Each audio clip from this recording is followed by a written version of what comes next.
Jam Monkey Face, already here. British Cat Gaming, hi. We're working on Obi Wan Greenscreens. This one is a pain. This one is a real pain. This is such an, the scene is extended. There's a lot of movement in this scene. A lot of different characters moving around, so unfortunately for me, this one's gonna be kind of rough.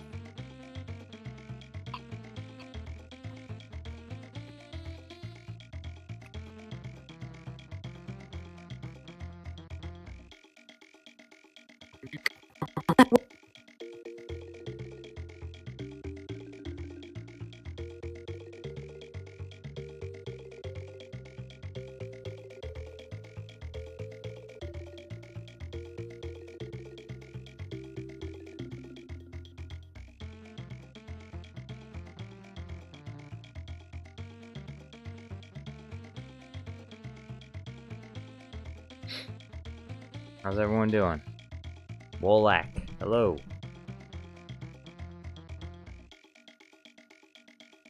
Got to go play Blair. Blair, what's Blair? It's a, I mean, it's probably a game. If you're gonna play it, it's probably a game. But what kind of game?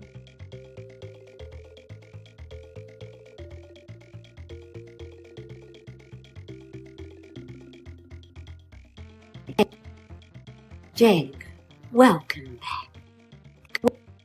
Like, look, Jango Fett's not even here. I'm gonna have to put him into this scene.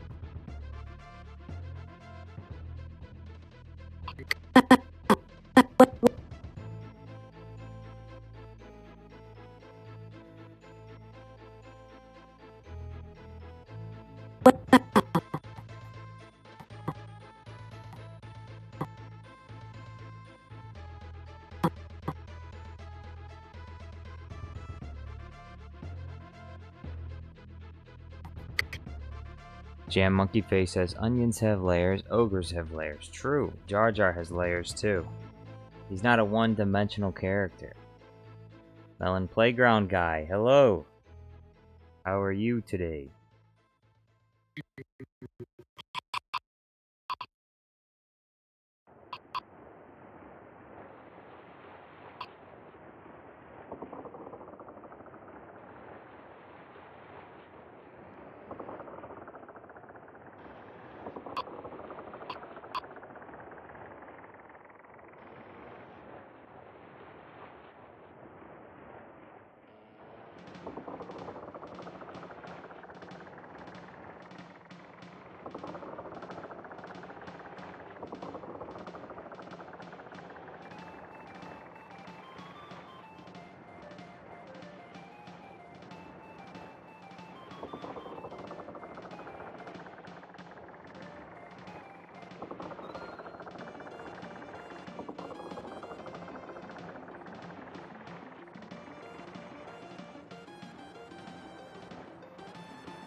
Anyway, hey, okay, so, hey, Alien Ninja, how's it going? So, by the way, to everyone that's watching, I am working on the Obi Wan Kenobi green screens for Obi Wan. I haven't decided if it's going to be called Obi Craft Kenobi or not. We're working on the title, but if anyone has any good ideas for which scenes I should include, because I'm not going to, obviously, I'm not going to include every single Obi-Wan scene in all of Star Wars in the Minecraft video.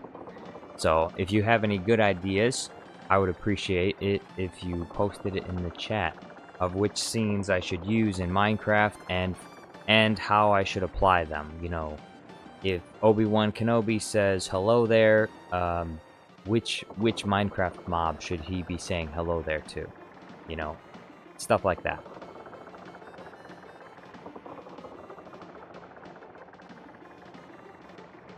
Place your submissions in the chat.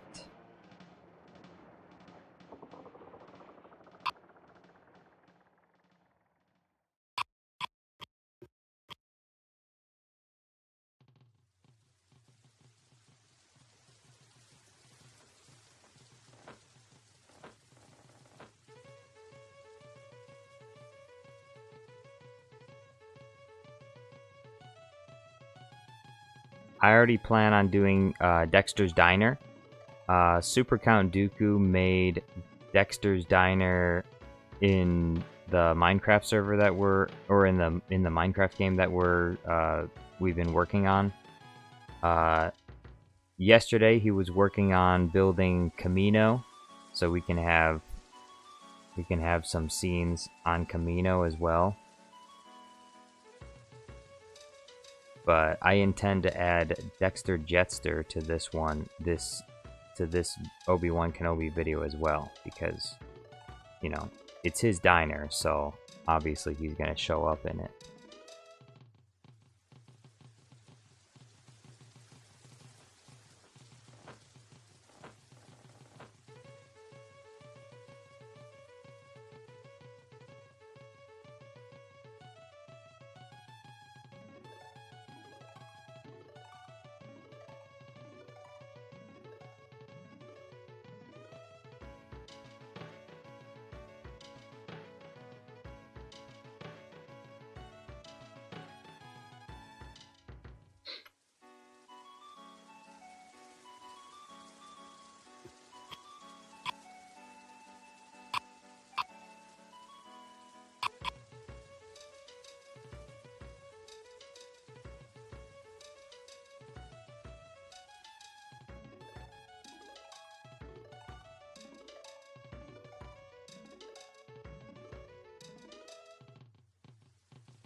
Obi-Wan should say, only a master of evil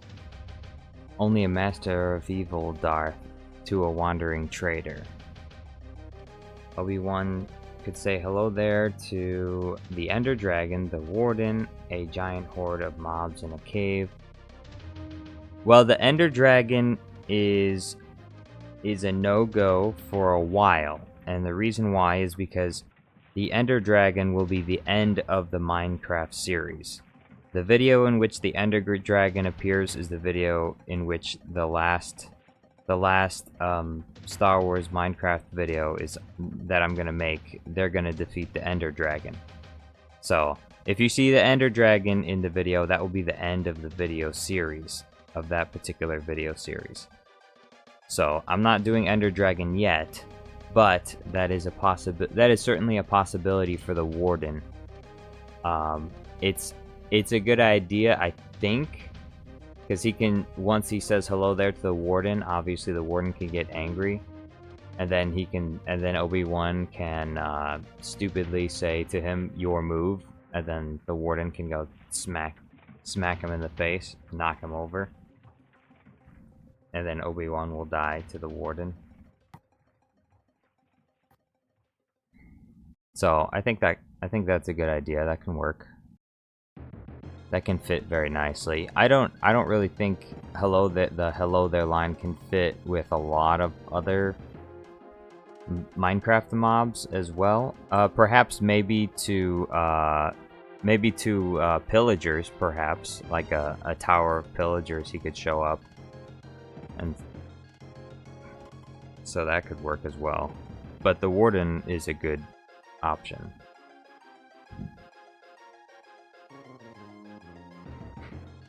Isn't Obi-Wan supposed to be an alcoholic? Well, he definitely will be drinking in this Minecraft video for sure. Question is, what will he be drinking? That's pretty much the only question, is what will he be drinking? Will he be drinking honey? At Dexter's Diner, will he drink honey? Or will he just drink a red potion, the Jawa juice? Drinking the Jawa juice. You want a cup of Jawa juice?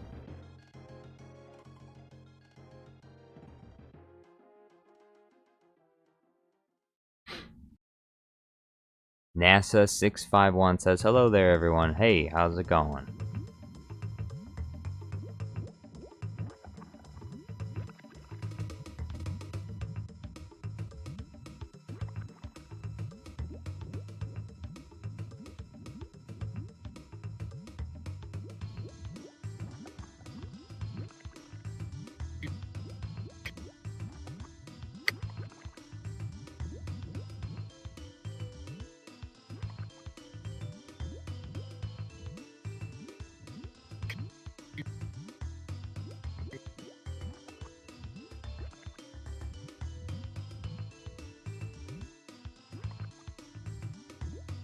Jango, was your trip successful? No, productive. Was your trip productive? Fairly. This is Jedi Master Obi Wan Kenobi. Always a pleasure to meet a Jedi. Alien Ninja says, I gotta go, have a good night/day. See you on the next one, Chancellor Binks. Thank you for stopping by, Alien Ninja.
Real question, though. Who wins in a drinking contest, Obi-Wan or Jango? I feel like Jango doesn't drink a lot. I feel like one of the reasons why he's the most feared bounty hunter in the galaxy, like he was the #1 next to Cad Bane, I feel like the reason why he's like that is because he just works all the time. And he doesn't have any time for partying. He doesn't relax. He just keeps working. He's just going on, always on to the next job, continuing his work. So, since he's probably like that, I would say Obi-Wan would probably win in a drinking contest, because Obi-Wan is more laid back.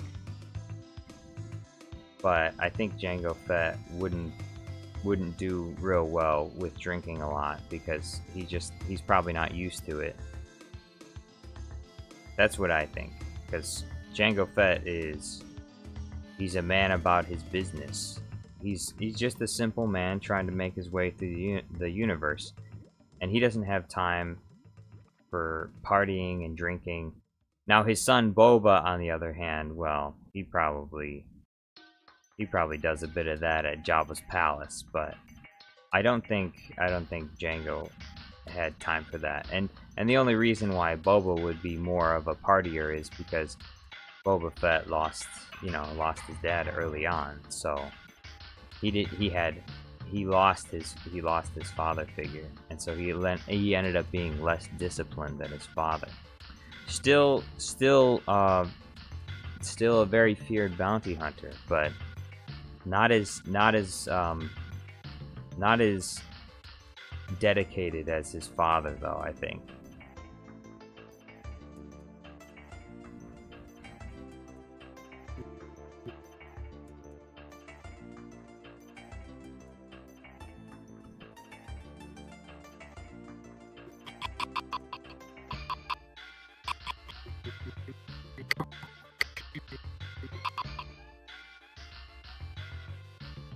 Alright, that part's done. Now it's on to this part.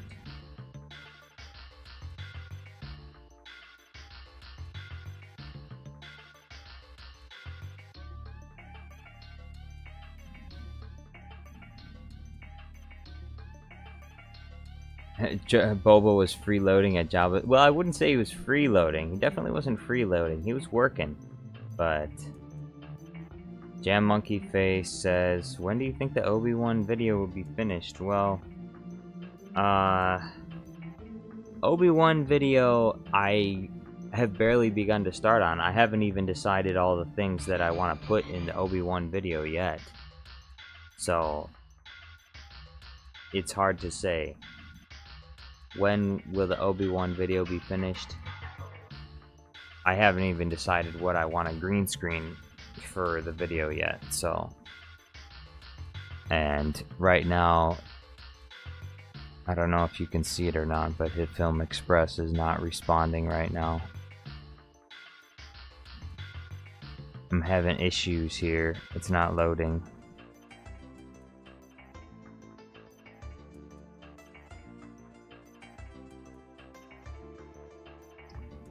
Unfortunate,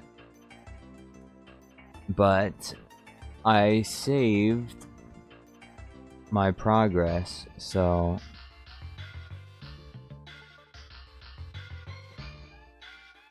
it should be fine.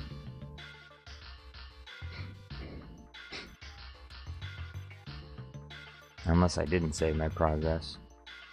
I guess I'm about to find out. I'm pretty sure I did save my progress, though. Let's see, where am I at? Yeah, I have. Maybe I lost one frame. No, it's fine.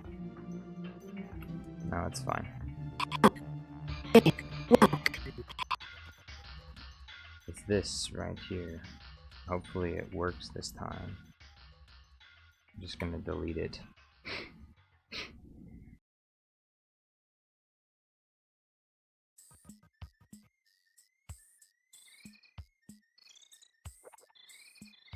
Cad Bane is versatile, but Jango threw hands with Kenobi and got away. Technically, it's a toss-up.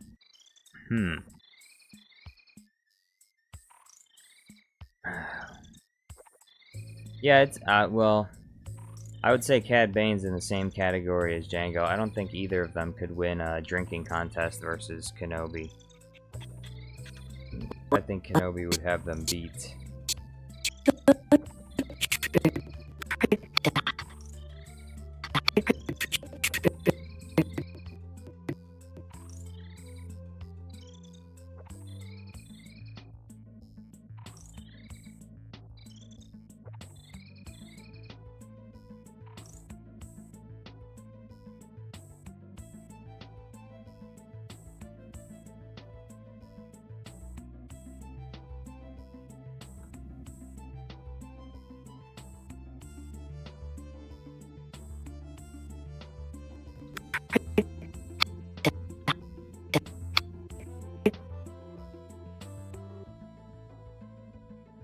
Jam Monkey Face says, I never watched the Clone Wars. What about you guys?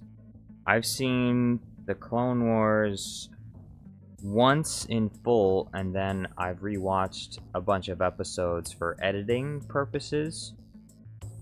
I tried watching the I tried rewatching the Clone Wars with my brother, but I guess he wasn't really interested in watching the Clone Wars, because every time I put on an episode, he would just pull out his phone and start going through Instagram instead of watching the Clone Wars. So he wasn't very interested in watching the Clone Wars. I tried even skipping to more exciting episodes, like with Darth Maul, and he still wasn't interested.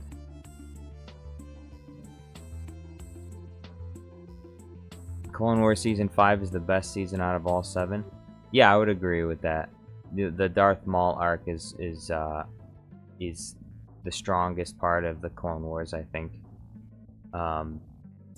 Season 6 has some really good moments, I think, with Darth Jar Jar. As well as his when you find out he has a lover. Find out Jar Jar Binks has a lover, an Indian lover. On Bardoda, an Indian duck lover that he meditates with.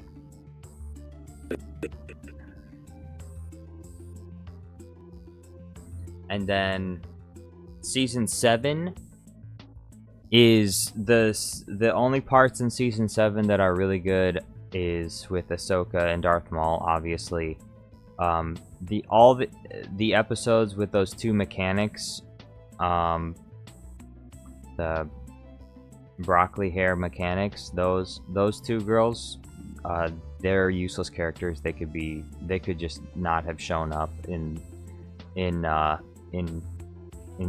Season 7. It would have like, you could have taken out those episodes in Season 7 and the season would have been made better if they weren't there.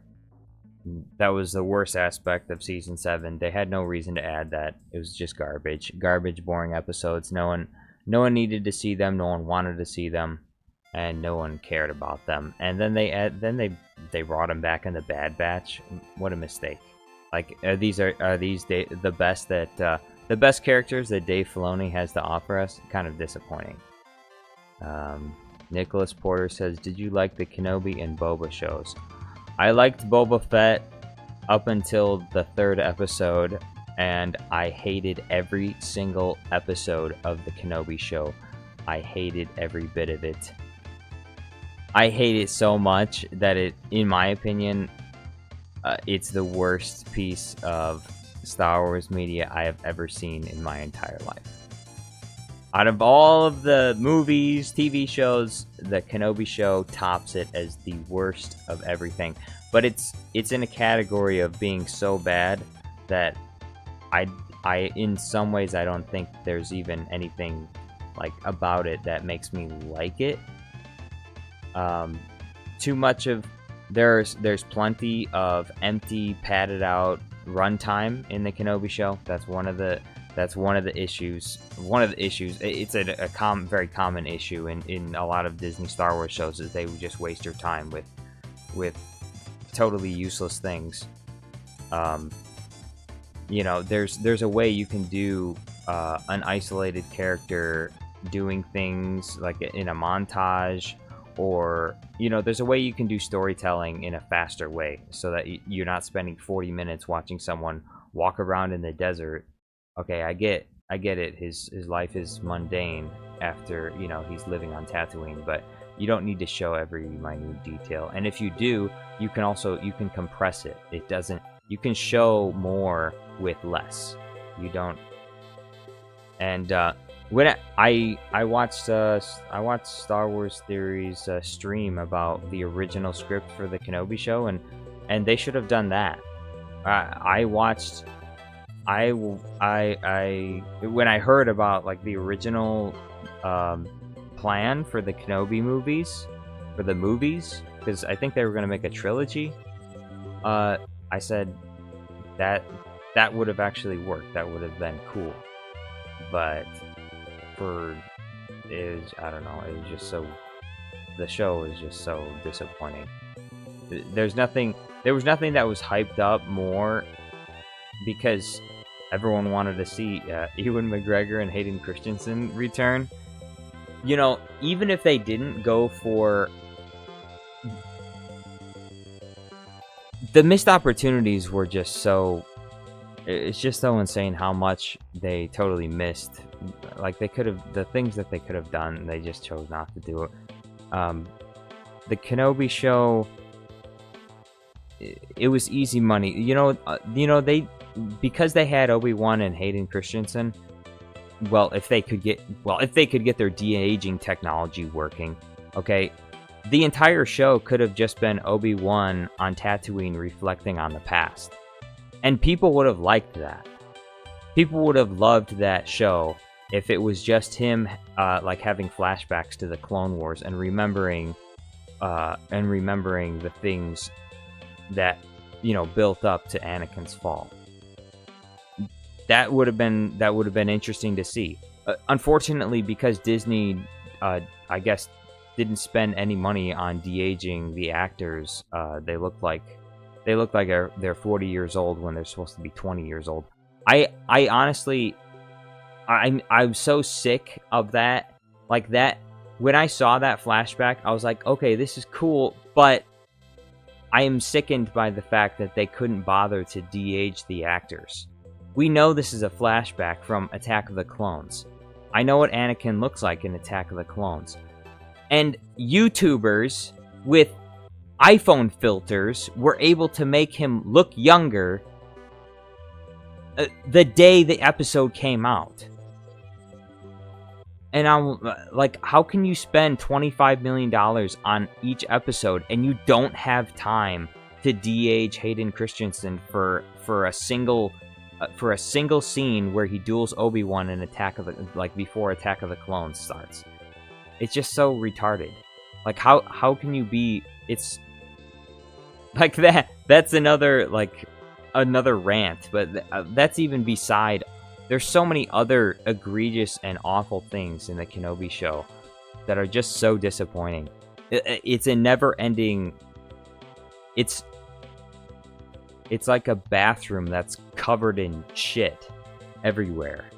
Like, it's on the walls, it's on the floors.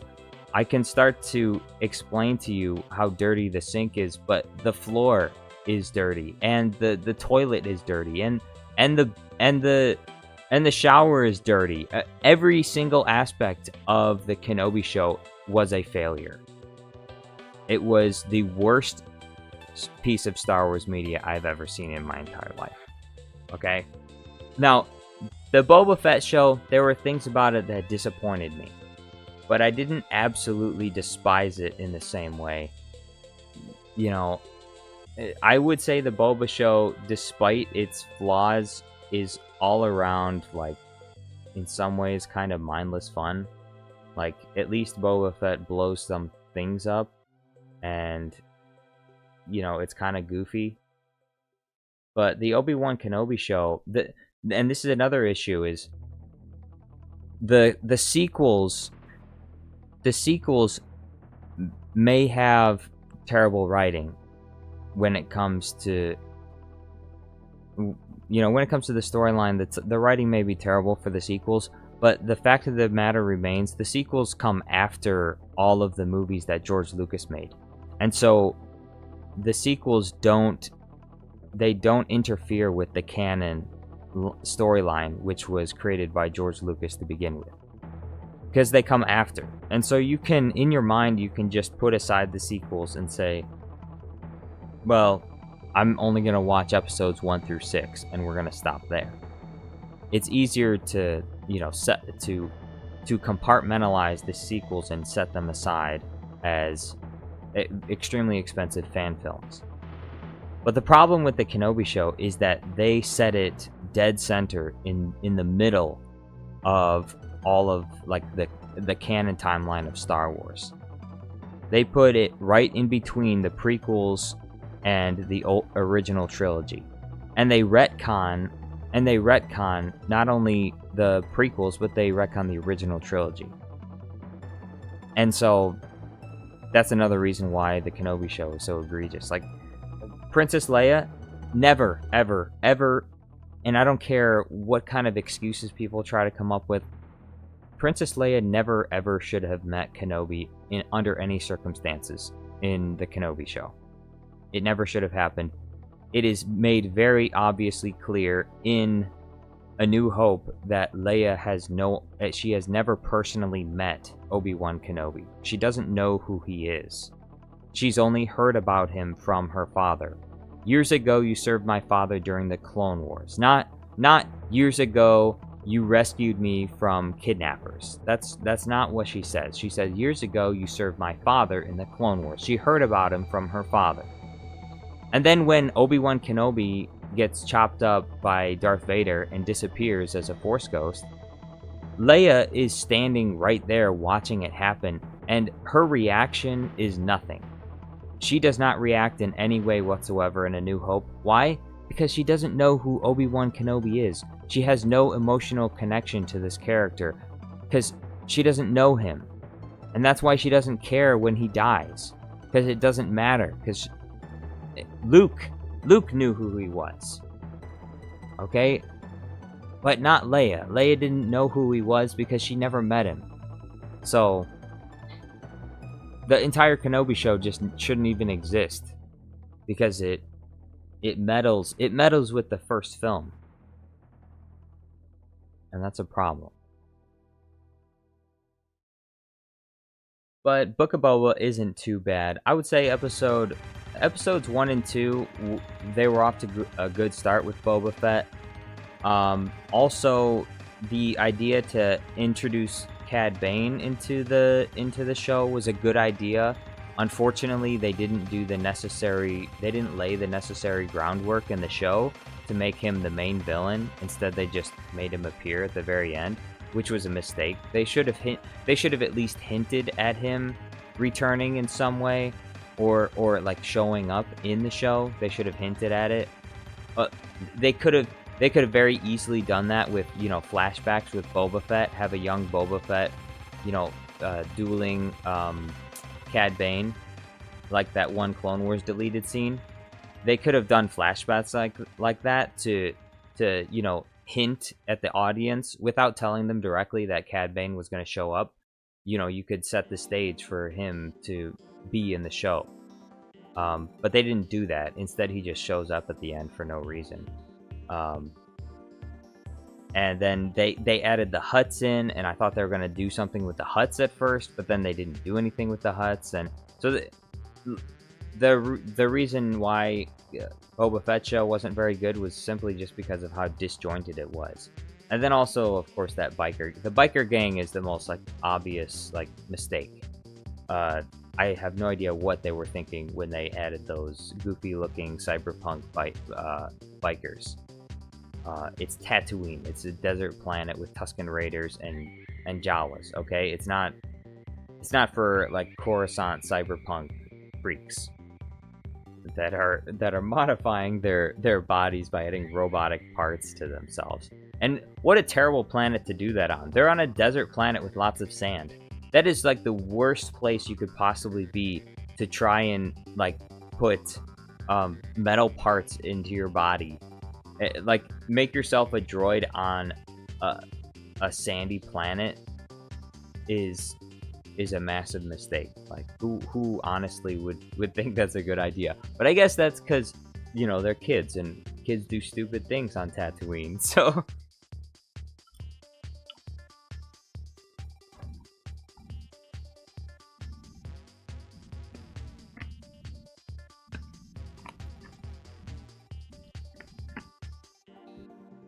Nicholas Porter says, do you think it's incompetence on the part of Disney's creative teams?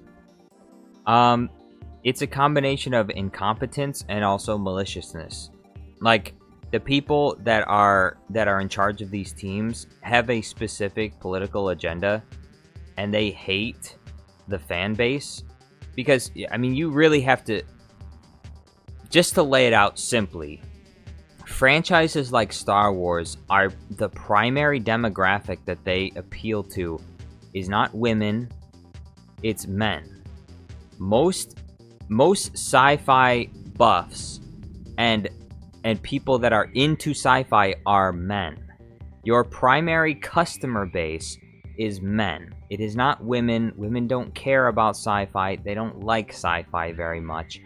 Now, they can be interested in it, and Star Wars does have a broader appeal because it's not only sci-fi, but it's also a bit of, family drama. But for the most part, Star Wars is mostly a male-dominated franchise. And because it is a male-dominated franchise, when you put like feminists, rabid, man-hating feminists in charge of movie projects, what they're going to do is they're going to intentionally try and piss off men in particular. And that's exactly what they did with the Star Wars sequels. That's why they have female leads in almost every single Star Wars project. It's supposedly in the name of diversity and inclusion, but it's not really. They just want to piss all over your fun. They just want to ruin your fun. You can't have a cool sci-fi show or movie where there's a man that you can imagine yourself being that kicks ass and conquers the galaxy. You can't have that because you have some woman out there that got her heart broken by some guy in high school, and now she hates all men, and so now nobody can have any fun. You can't have a male lead in Star Wars anymore. You can't have Obi Wan Kenobi. You can't have Anakin Skywalker. Now it's Rey Skywalker. Now we have to put Rey Skywalker. Now it's Jyn Erso. So that's not entirely everything, and I don't think anyone has a problem with having female-led characters in stories. The problem is that their intentions behind it are obvious, and they make it obvious. They say so in the interviews that they want to shake things up, and they want to make people feel uncomfortable and get people talking about what their political message. I don't give a shit about your political views. I want to see a fun movie with explosions and a good guy that defeats the bad guys. That's what I want to see. That's the kind of sci-fi movie I want to see. Some kind of drama in space that works. They do that in A New Hope. Luke Skywalker and Han Solo, they defeat the bad guys. But the sequels, they set it up in some kind of way. They did kind of set it up so that Finn and Poe were going to be main characters, and they were just kind of sidelined in it, and everything was about Rey Skywalker, and they lost the plot. People weren't interested in seeing Han Solo get stabbed and killed by Ben Solo. They weren't interested in seeing a decrepit Luke Skywalker that gave up and didn't want to help the galaxy anymore. They weren't interested in seeing any of those things.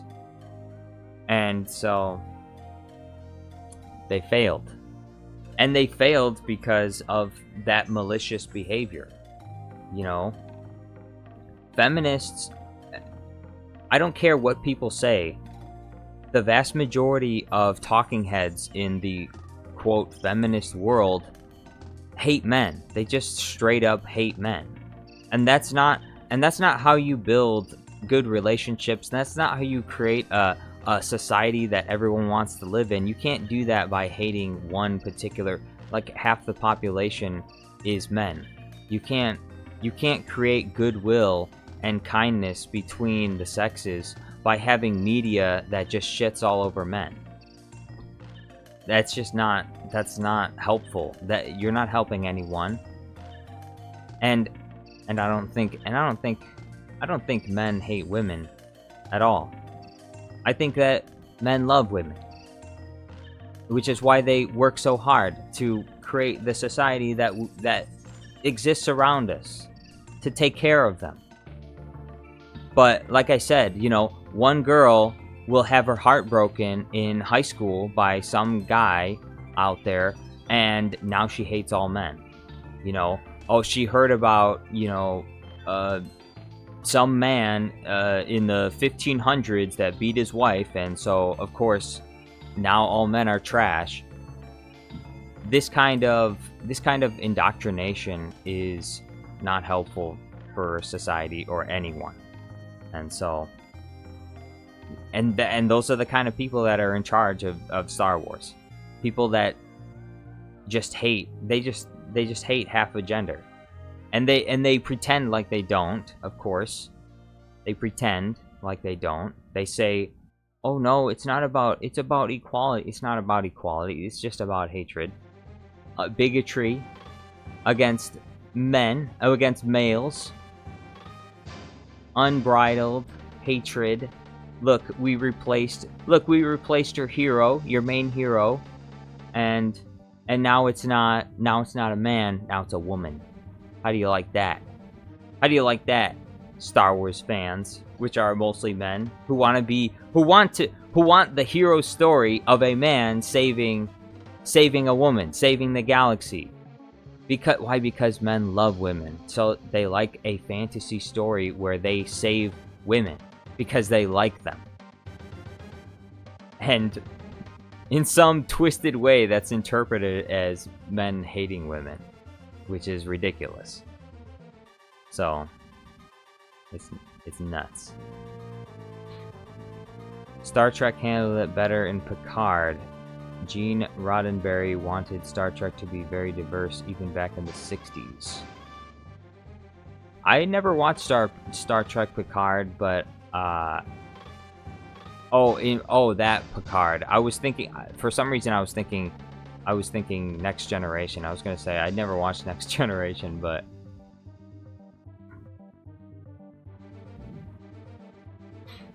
Nicholas Porter says I felt ill when Han Solo was killed, slouched in my chair.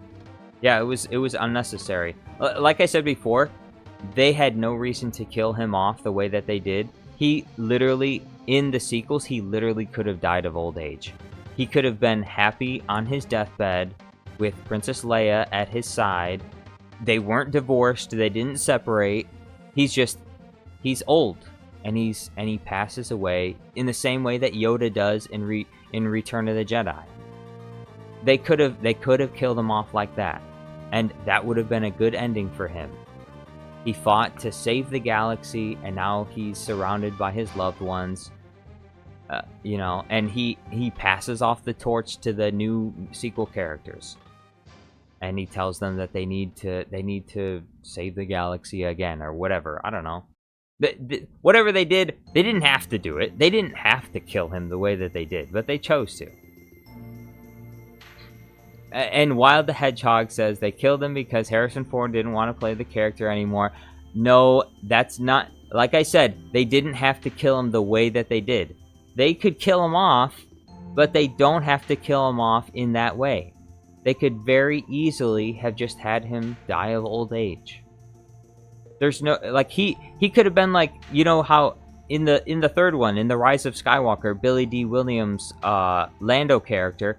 He's barely in the movie. He's a background character. He doesn't really do anything. They could have done that with Harrison Ford in the first one. He could have played a minor role, and he could have stayed, and he could have, you know, been that fatherly figure to some of the new main characters, and then he could have just passed away at the end. In a normal way that people do, you know, laying in his bed, and he fades away. He dies. And that's it. He doesn't have to get stabbed by his son. His son doesn't have to kill him. So, it was totally unnecessary. They didn't need to do that. Nicholas Porter says, I wish you were running Star Wars. You know it, I understand it, and love it. Yes, well, I don't love what it's become. Because of what you've done. You're going down a path I can't follow. Come back! So, yeah, I do like Star Wars. I wouldn't say I'm totally in love with it. There is some wisdom in what George Lucas says about learning to let things go, and I think that there's a part of me that, despite, I'm not totally obsessed with Star Wars in the same way that, like, Star Wars theory will say, like, I'll never stop talking about this. I love this so much. This world has meant everything to me. These characters have been with me through the darkest times. I can't say that for myself. I like Star Wars as a franchise. I think that there's many things about it that I enjoy, and there's things that are funny. But if it disappeared tomorrow, I would not lose any sleep over it. I would probably say I'd barely be disappointed. I enjoy it for what it is, while I could enjoy it, but my entire life is not wrapped up in Star Wars. I'm not worried about it. I'm not losing my mind because I can acknowledge the facts of reality about Star Wars and the problems that it has, but I'm not really upset by it. I'm not like legitimately fretting over it. I'm not staying awake at night because Star Wars is gone down the wrong track. Eventually there will be another franchise that I'll be able to watch that I'll really like, and hopefully that will be sometime soon, because so far a lot of the other sci-fi franchises I've seen recently have been kind of lame. Dune, I heard, is doing pretty good. I haven't seen any of those movies, but I think I might check them out. We'll see how the trilogy ends. If they end up ending Dune in a terrible way, the way that they do sometimes with some of these other franchises, then maybe I won't watch the maybe I won't watch the first two movies, because I won't want to get invested in something that ends terribly. But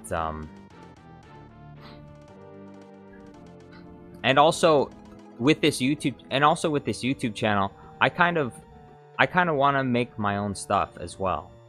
I like to make Star Wars stuff, but eventually I want to try and learn how to use like Unreal Engine, and I want to see if I can like make my own like sci-fi shorts and stuff, my own sci-fi universe. I want to try and make my own.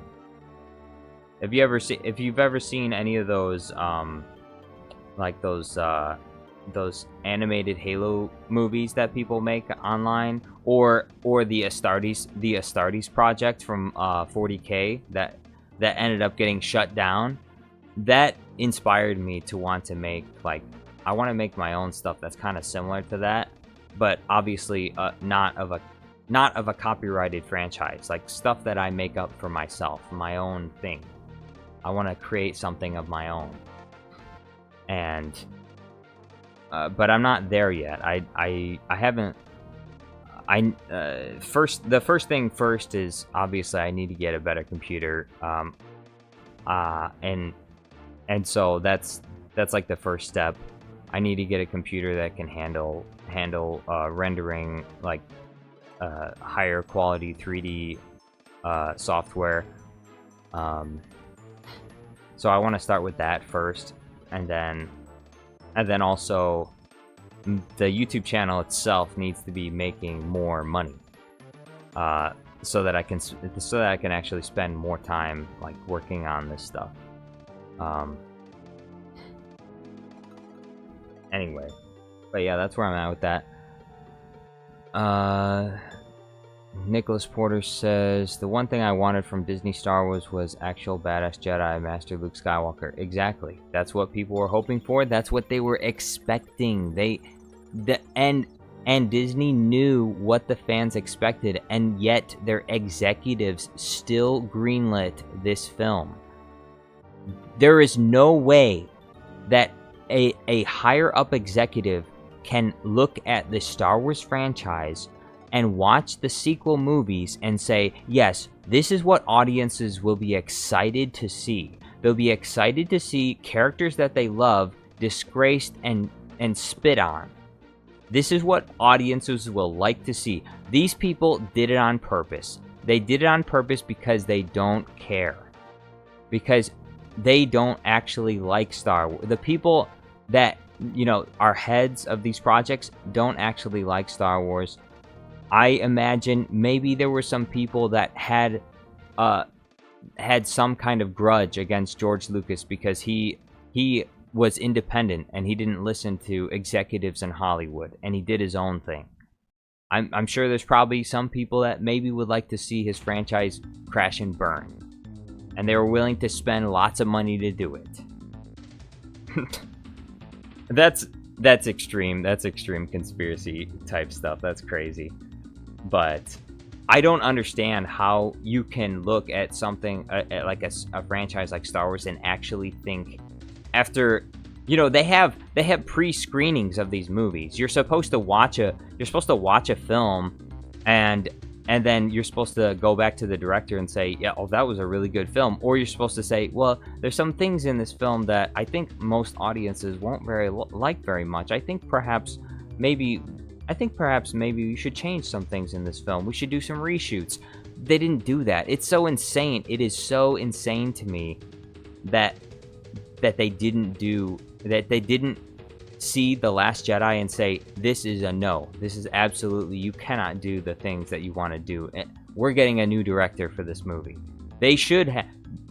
The Last Jedi should have gone through extensive reshoots. There is no reason at all, and this is totally the fault of Rian Johnson and Kathleen Kennedy, that they gave him full free creative control to take down his pants and open his butt cheeks and squirt his shit all over the Star Wars franchise.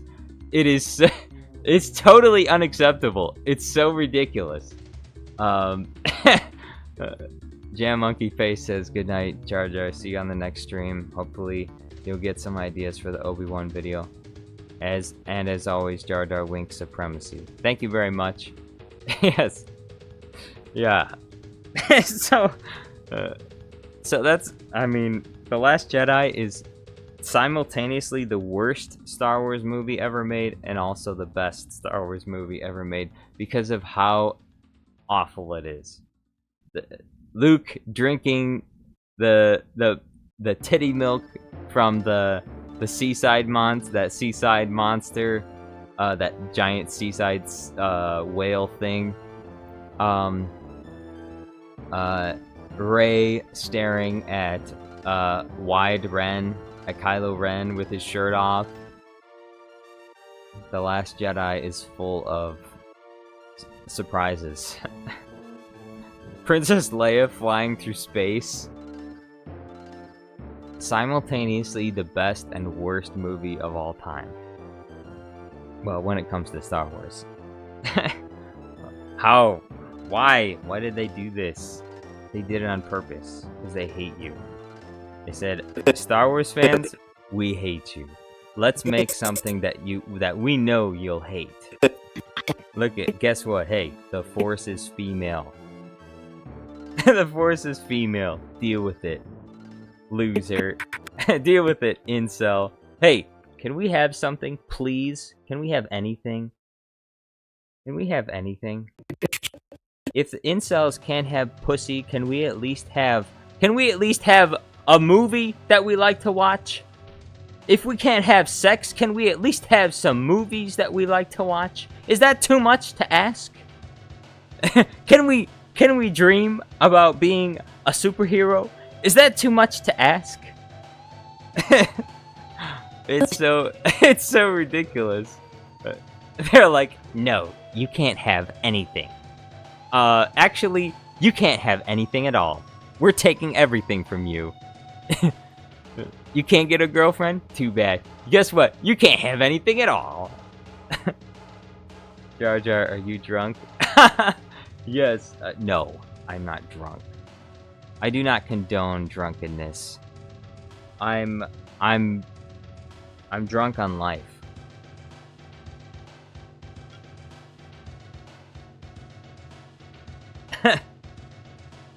I'm high on life. Cut off the stream if you are. I'm drinking water right now. Well, actually, it's tea. I'm drinking dandelion tea. Nicholas Porter says post-TLJ disorder. That's what I have. I have post-TLJ disorder. I can't go on a date anymore because the first thing I say when I sit down is, have you seen The Last Jedi? What are your thoughts about that? And the girl is just like, what is this guy talking about? She rolls her eyes and then she tries to play nice until the end of the date, when she walks to the bathroom and then never comes back.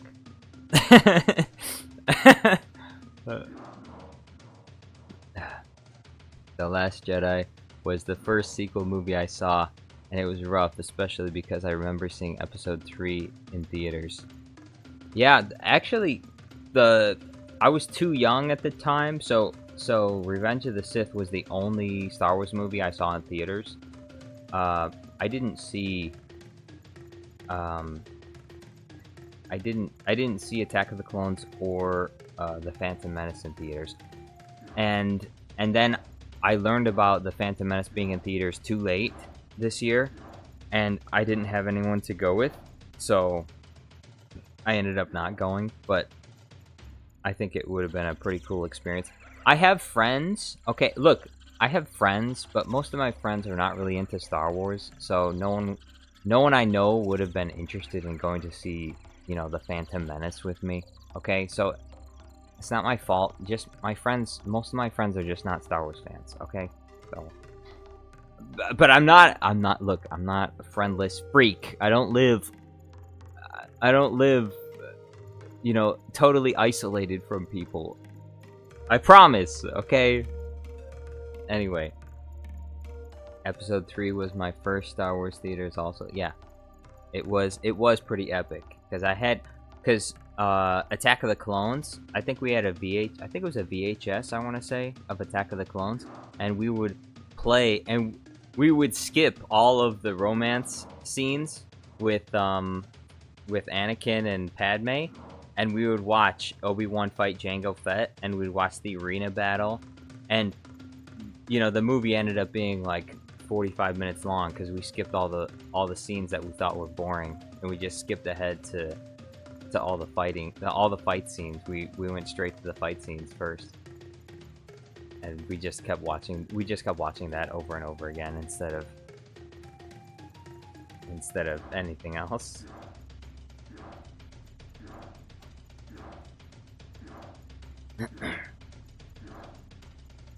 Nicholas Porter says, I saw Phantom Menace in theater 2 weeks ago. It was great. It's good. Anakin needs Riz classes? Yeah. Anakin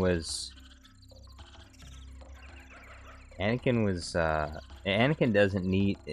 Look, zombie. Anakin doesn't need Riz classes, because he's tall, and he's got a pretty face. Alright? And if you're tall and you have a pretty face, guess what? You don't need Riz classes, okay? The girls will get rizzed up just by looking at you. So you can make all the wrong moves. You can be the dumbest idiot in the world, and girls won't even care. They just won't even care. If you're tall and handsome, they just won't even care. They'll be like, "Oh, he's so cute," and the way he stumbles over his words, it's so cute. Riz, that's the truth. That's what people need to realize. Okay? Don't believe what people tell you, okay? It's not, oh, well, your personality, look, okay, you shouldn't be a total asshole, and, you know, you should have, you know, basic, you know, skills when it comes to dealing with people, but, like, this whole, like, well, you have to be nice, and you just have to get to know her, and, I mean, it's only true if you're ugly, essentially. Unfortunately. And you know, everyone does this. It's not like it's exclusive to women and girls, but I mean, people are just superficial. People in general. They judge you based on your looks, and that's just the way that it is. If you're tall and handsome, well, guess what? People are gonna judge you favorably more often than not. And if you're not tall and handsome, you're guess what? You're not gonna be judged very favorably the same way. It's just the way that it works. So Anakin doesn't need race classes for that reason. Nicholas Porter says they got lightsabers mostly right in Attack of the Clones. What do you mean mostly right in Attack of the Clones? Was there mistakes in Attack of the Clones? If there were, I don't remember seeing any lightsaber mistakes in Attack of the Clones in particular. The Tin Candalorian says, just rewatched episode 1 and 2 recently. Episode 1 was way worse than I remember, and episode 2 was way better than I remember.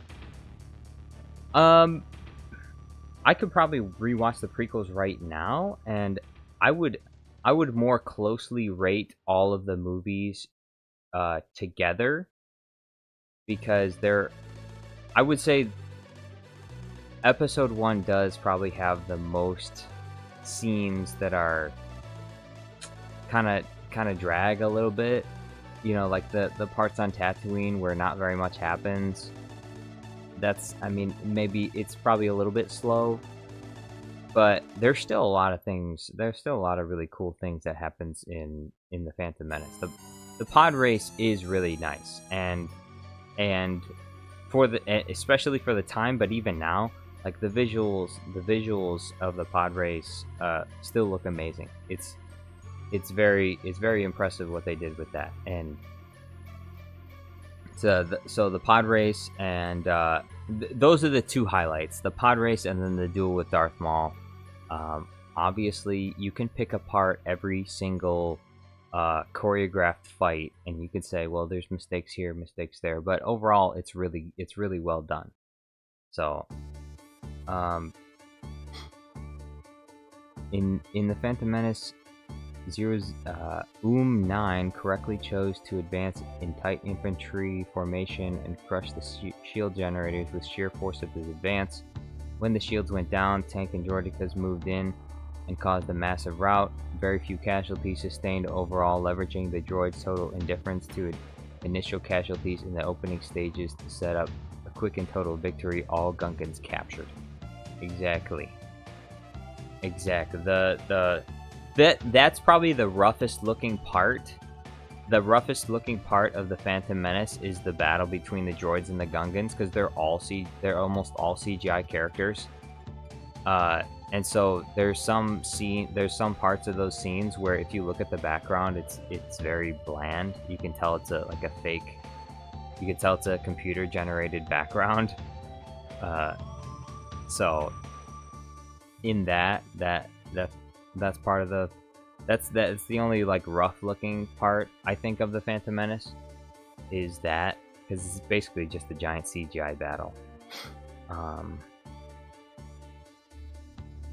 Oh, Nicholas Porter says lightsabers looked best in Attack of the Clones.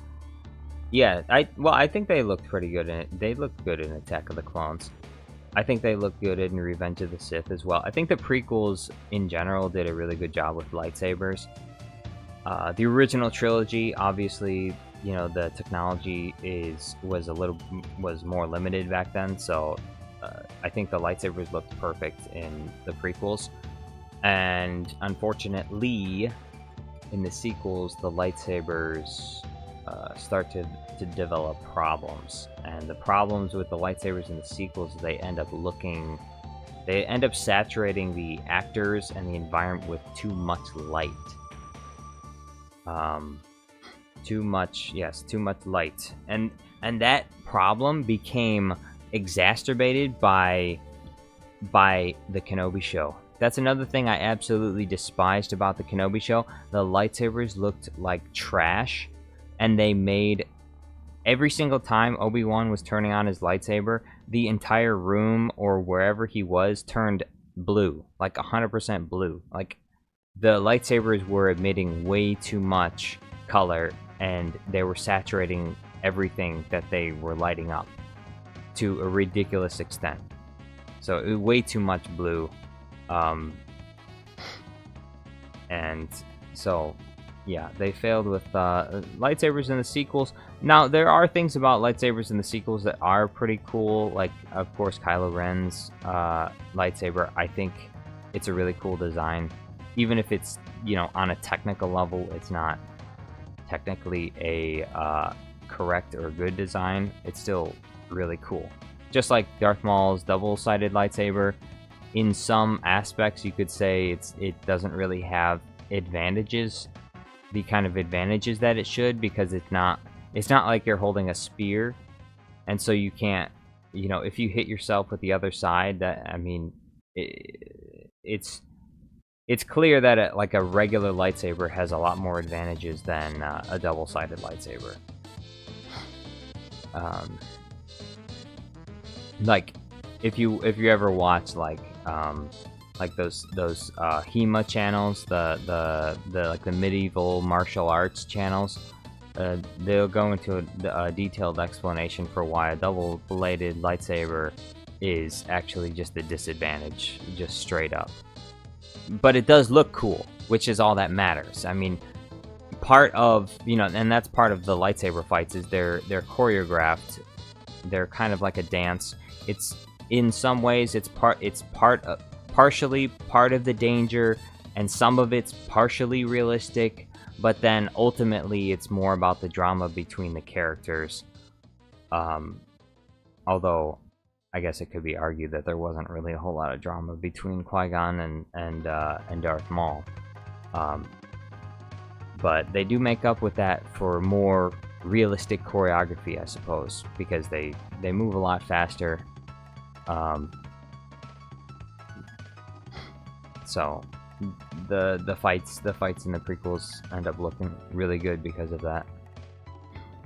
Dusty Guinea says, I think Anakin has plenty Riz, because I was watching the part where Anakin tries to get Padme to rule the galaxy with him, with a woman, and I had to remind her he killed younglings, so she was so convinced. Yeah, it does give you a whole... Oh, ITZ Jornado says bye. Wait a second. You say bye. ITZ Jornado says bye, but I didn't even see you say hi.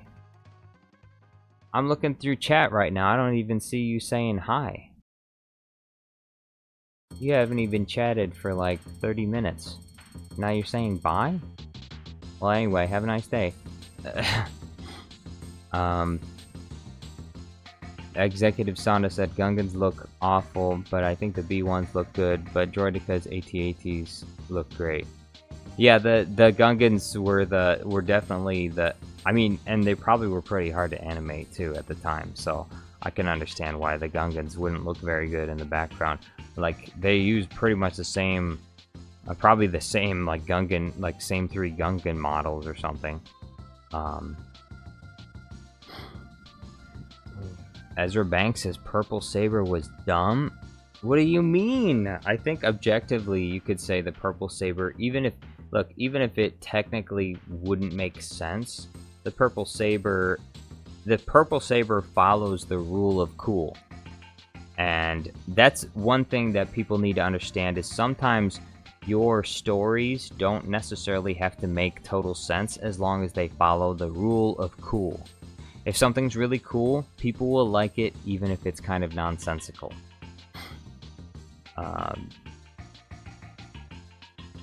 So, and Mace Windu being the cool character that he is, people had no problem with him having a purple lightsaber because it added to his mysterious, an element of his mystery, his uniqueness.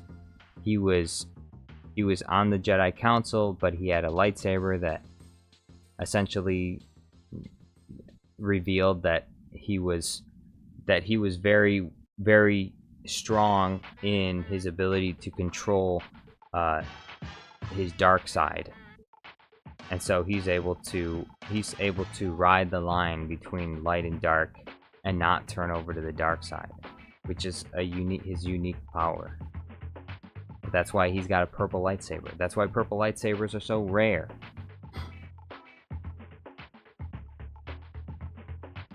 Snap Happy says, how this app compared to Adobe DaVinci? This app, HitFilm Express, I find to be very simple. I found it to be very simple to learn. It was hard at first, obviously, but with only a few tutorials, I was able to start using this, and as I've continued to use it, I've gotten better at using it. It's gotten easier to do certain edits because I figured out some shortcuts. Some of them that the tutorials already told me, but I just forgot about, and I eventually figured them out again. But yes, I like this app. Adobe, I tried to use Adobe Premiere, and it was way too complicated. I think I probably could, if I had continued to spend time learning it, I probably could have learned it. And I highly recommend that if you have the opportunity to use Adobe, if you have the money for it, you could probably learn that one first, if you really want to. But if you're not really if you're not really sure if you want to be in like video editing and you don't want to spend the money, well, HitFilm Express is a perfect place to start because HitFilm Express is free. It's totally free. And the free version is so comprehensive. There are so many things in the free version that I haven't even really used them all. I don't know how to use them all. They're, yeah. Zombie N8 says, I'm gonna get going. See you later. Have a nice day, Zombie N8. But yeah, HitFilm Express, I recommend. It's good. It's good. Alright. I think I finished this part. Which I hope so. Let's see.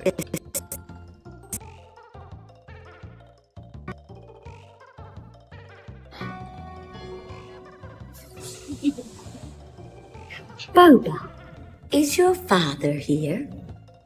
Yep. May we see him? Sure. Sure. Sure. Dad. Tonwee's here. Tonwee's here.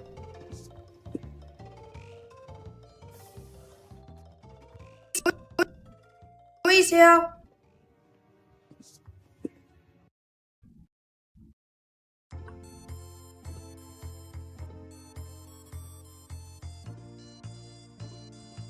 I just need a new plane to cover up these little splotches that appear.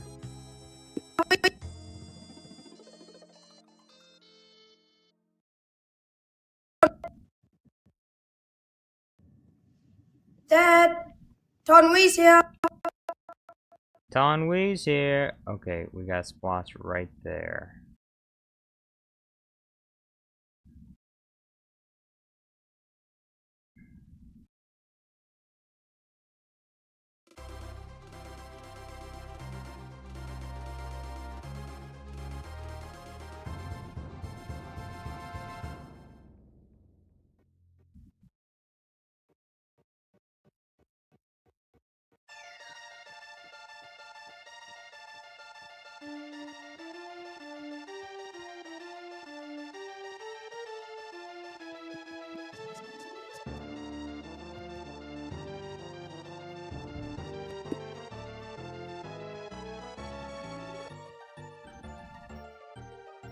Executive Sonda says, I know some people have issues with young Boba, but I like how his actor voiced young clones in the Clone Wars show. I think young Boba did a good job. I never had any issues with young Boba. I don't think they didn't really demand too much of him in Attack of the Clones, and I think that's one of the reasons why he did so well, is because if you demand too much from a child actor, obviously they're just not going to be able to do the same things that a fully grown, mature actor can do. And so, like, you know, with Jake Lloyd, I think one of the issues with Jake Lloyd is he had too many scenes. The more scenes that he has, the more issues you're going to run into with his acting, because he's just a kid. Now, I think other people are correct in saying that they probably should have gone with an older Anakin, and they should have just started him off in his teens instead of getting like a 10-year-old Anakin. Or actually, he's supposed to be 9 in the film. So instead of starting with a 9-year-old Anakin, perhaps it would have been better to start with like a 14-year-old Anakin or something. That's what I think. But then, of course, that would end up like changing a lot of things in the story, obviously. So I don't know exactly what George Lucas would have done if he had to change all the script. Although, I mean, I guess it wouldn't change too much, because I mean, Anakin just being a teenager wouldn't. I mean, he could have just made him be the same age as Padme. Like in the movie, Padme's like 5 years older than he is. I think she's 14 and he's 9. So it's like, why not just make Anakin 14 years old then? But I guess the dynamic in The Phantom Menace is that Padme kind of treats him in some ways kind of like he's a kid, and look, Anakin's got unique problems, unique traumas. He's kind of got mommy issues, and so Padme kind of fills that role in some ways to help with Anakin's mommy issues, because she's older than him. She's kind of like his mommy.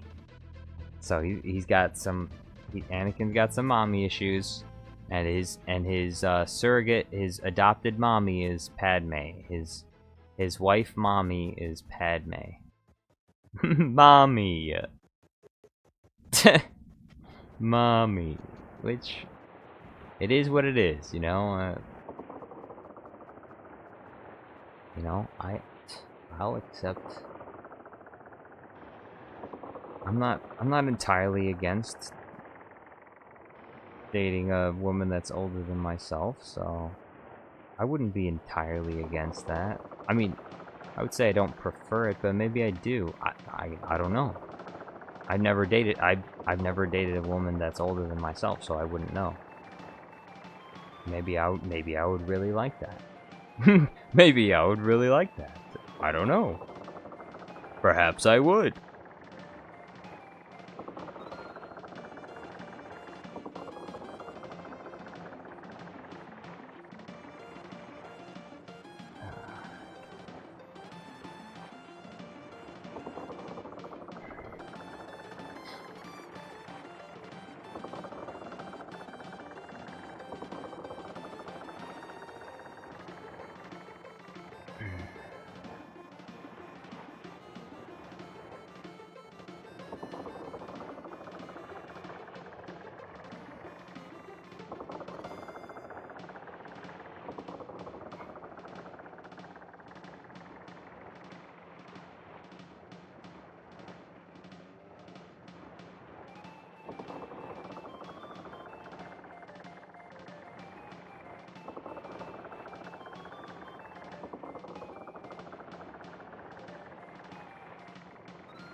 Executive Sonda says, I love how George Lucas got many horror actors in Star Wars. I did not know they... is it true? A lot of actors in Star Wars are from horror films? Peter Cushing, okay, Dr. Frankenstein. Vader's physical actor David Prowse was Frankenstein's monster. Alright, yeah, I can see that. Yeah, Christopher Lee was Dracula. Yeah. I can see that. Although I think horror films of the past are very different from horror films nowadays, so when you said horror films, I was thinking not more like psychological horror films like Dracula. I was thinking more like the gory slasher type of horror films. And I was like, are you talking about, was Hayden Christensen in some kind of slasher film or something?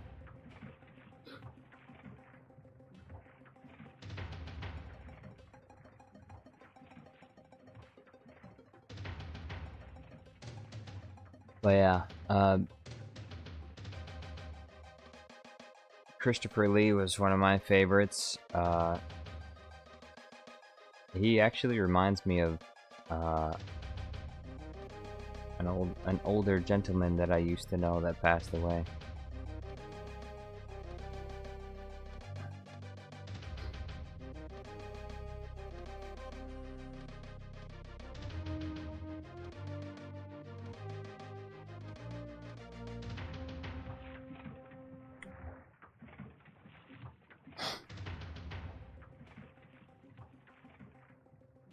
So yeah, they were in more classical horror, classical horror movies.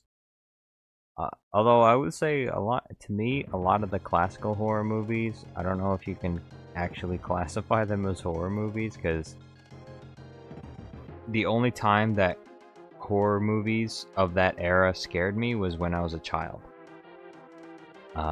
But watching any of them nowadays, there's nothing actually horrifying about them, because they look so fake.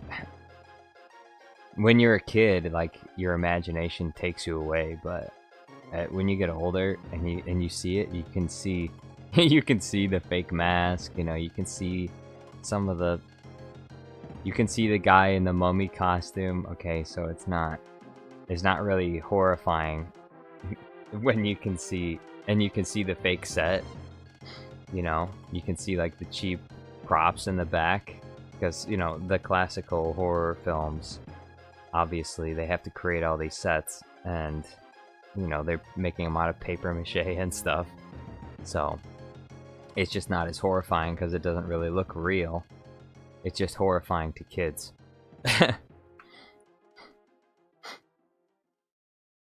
Reminds me of how Vince Gilligan tried to hire comedians for Breaking Bad. It gets interesting when you go cross genre. Yeah, actually, I enjoyed seeing Bill Burr in some of the episodes.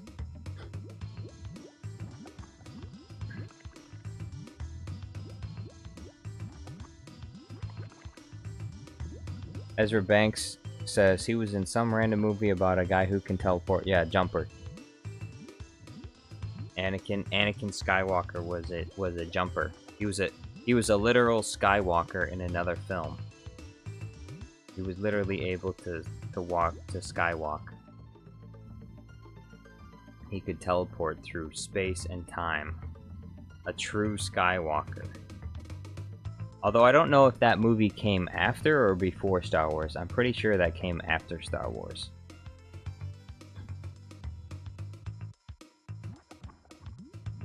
Or I think maybe it came out around the same time.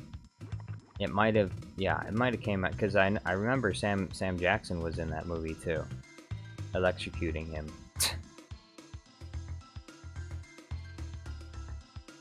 Horror movies don't scare me. Movies about realistic situations do, i.e. Treads, The Road. Threads, okay.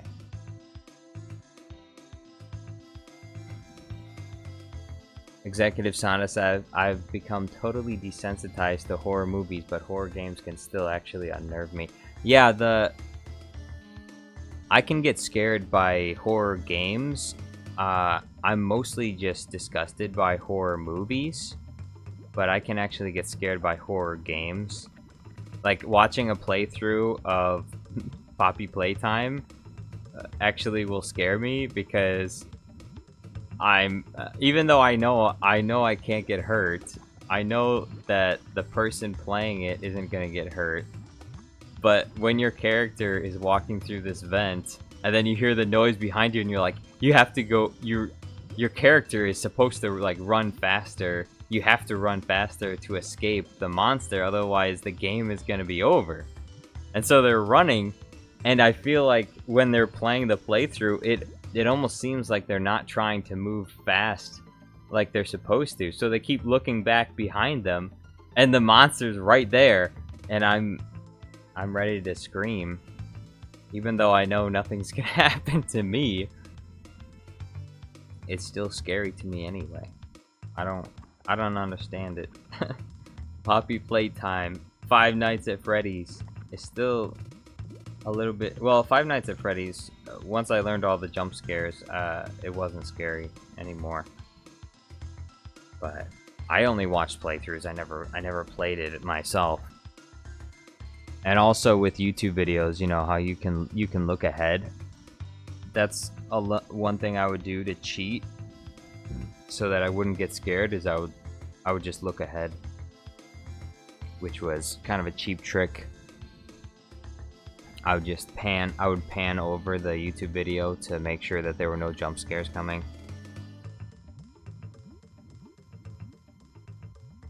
BioShock 1 jump scared me pretty good once. I full-on karate kicked under the desk. We need a Star Wars horror story. Only Big Daddies and a few splicers were scary to me. Let's see. If we're talking about games that scared me, one of the games that scared me was it was called Quake 4, and there were some jump scares with like some creatures. It was when I was younger, so it was actually... Now that if I play the game again, it's like it's really pixelated. Like my imagination was filling in a lot of the details when I was younger, so it was kind of a horror, scary type of game when I played it. But if I played it now, I mean, there's nothing about it that's scary. It's actually one of those games it's kind of easy to see everything, and the enemies just aren't really that scary once you learn how their AI works and how to avoid their attacks. They're not scary anymore. The Executive Sonda says, I remember when I borrowed a friend's copy of Resident Evil 4 as a kid, and I couldn't get past the village because I was too scared to play it. I have seen some playthroughs of Resident Evil, and some of them look kind of spooky. But I never played them myself. Snappy Happy says, Quake 4 was good, a forgotten game now. Yeah, I've forgotten about it. Most of the time I've forgotten about it. The big issue that I had with Quake 4 is I had to look up online how to defeat the final boss. I was in that room forever, like just losing, because I couldn't figure out how to defeat. I thought I didn't know what I was doing. So I'm trying to fight this final brain thing, whatever it is, and I didn't realize you had to disable something else first before you were able to attack the big brain, and so you couldn't fire at the big brain unless you. So I was losing Quake 4 because I couldn't figure that out, and I had to look it up online. And then once I looked it up online, it was super easy to win, but I was dumb, so. And then Halo has jump scared me a few times, but not in any way that, like, not in this. I wasn't scared in the same way that you like scared of a horror movie.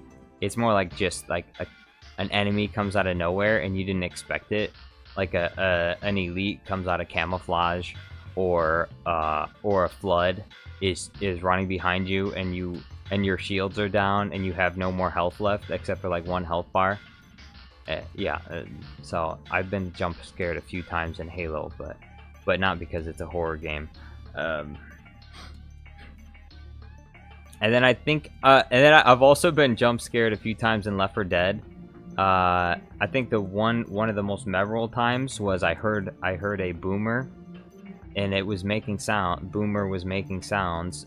It was making its belching sounds, and I knew it was nearby. And I'm looking around for it.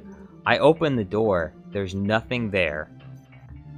The boomer jumps down from like the top of the door when like the somehow it was above the door, and so it drops down, and it drops down right in front of my face, and it scared me so much, and I ended up shooting it, and then I got covered in all the goo, and all the zombies came and get me.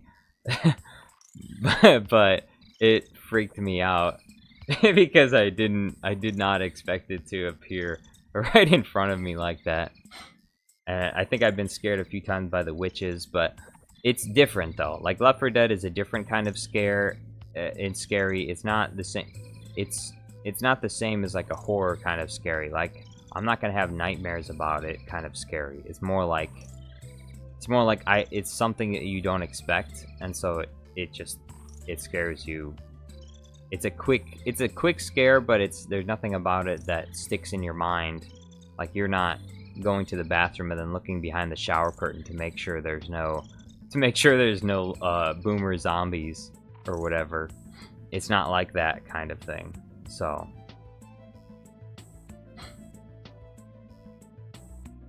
Melon Playground guy says, I don't feel bad. I did the same thing for Taron Malicos in Jedi Fallen Order. What, jump scared? You got jump scared by him? Death Stranding was spooky. I didn't play Death Stranding, did I? Is Death Stranding the zombie game where you're on that island? If it is, then I played Death Stranding. But if not, then I have not played Death Stranding. Snappy says it all loops back. It all loops back. Left 4 Dead 1 was heavily and specifically inspired in elements to classic horror films. Whole design documents on it. Oh, okay, that's cool. I guess the other game that has I think scared me only a few times was the SCP game, with some of those weird SCP monsters that if you do the wrong thing, if you turn away from them, then they chase you down. So you have to look at them to keep them from moving and stuff like that. So I can't think of any other games that have jump scared me right now.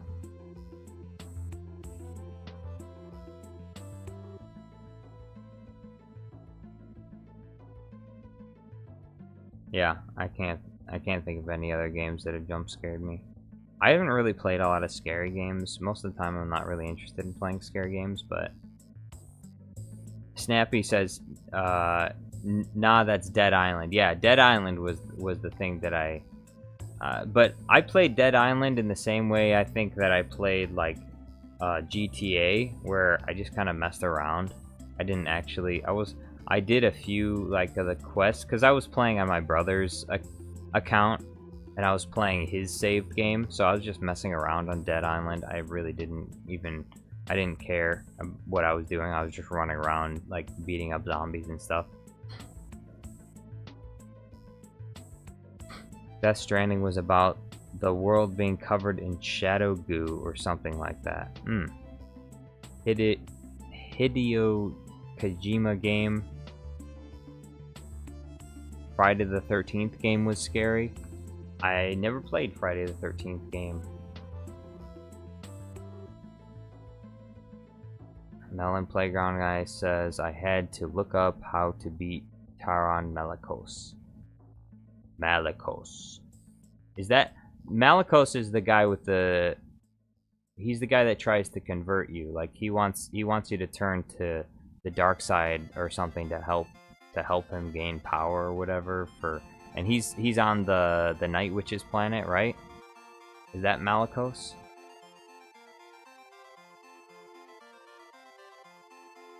I'm pretty sure that's Malicos.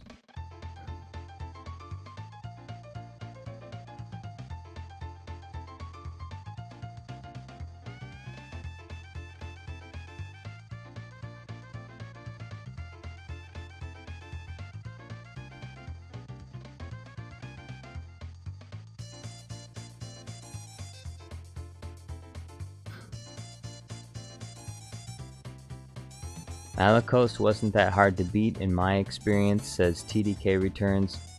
Ninth Sister was really tough. What was the Ninth Sister? Is that the fat alien thing with the two like horns sticking out of its chin? Was that the Ninth Sister? or is that Third Sister? Executive Sonda said my childhood icons were mainly PS2 games like Sly Cooper, Jak and Daxter, Ratchet and Clank. My youth was these three. It saddens me immensely that their IPs are just collecting dust.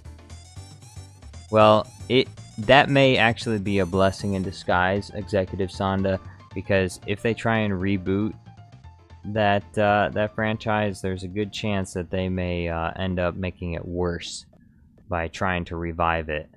That's often what they tend to do with some of these IPs, is they'll try and create something new and it will be totally garbage. So be glad that your franchise remains untouched and you can remember it fondly. You can remember it with fondness for a time.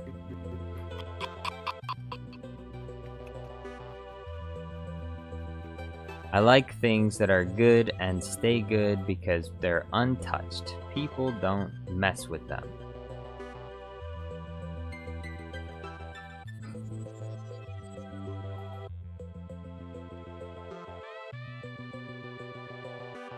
Executive Sonda says, true, Ratchet and Clank had a reboot attempt, but it sucked. Exactly.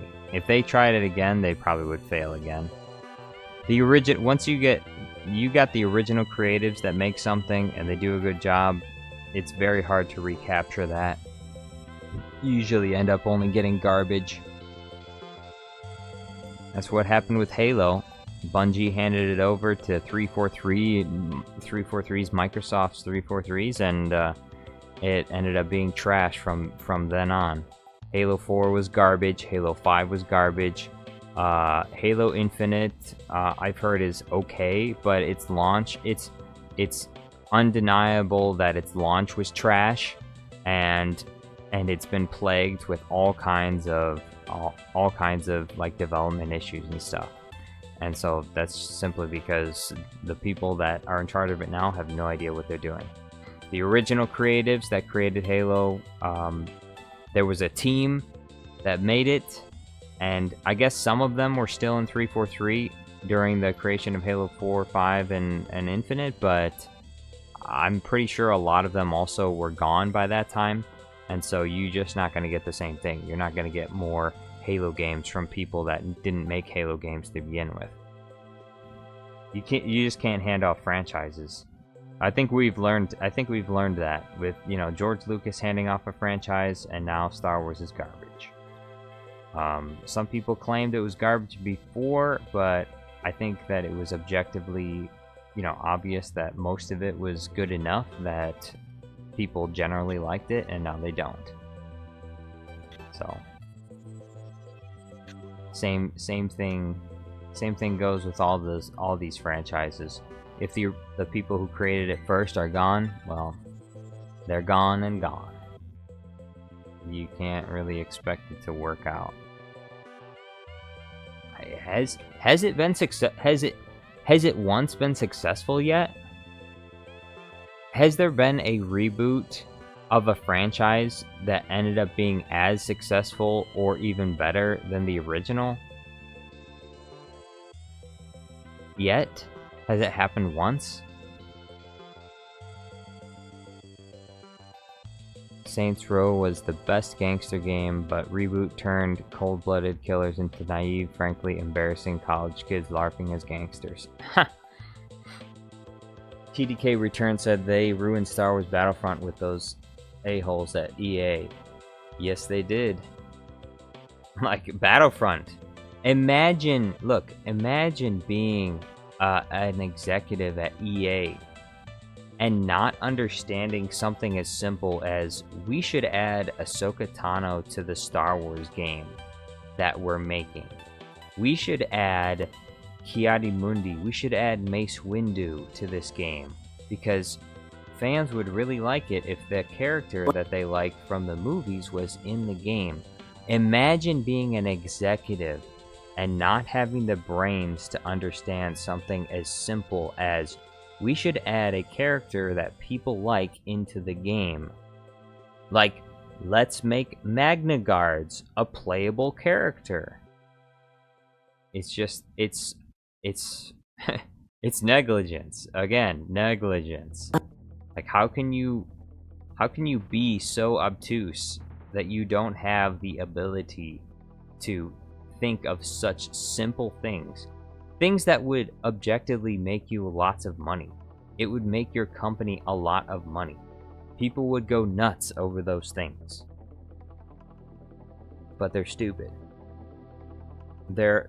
Those guys, they're probably out playing golf and they're on yachts with women in bikinis. And so they never in their life had to think about, what is Star Wars fans like? What do you think? What do you think a Star Wars fan would like in the game that they buy? You know, the reason why we have all this money is because of Star Wars fans. Maybe perhaps we should make a game that Star Wars fans like, and maybe we can make even more money. But no, that thought never entered into their mind.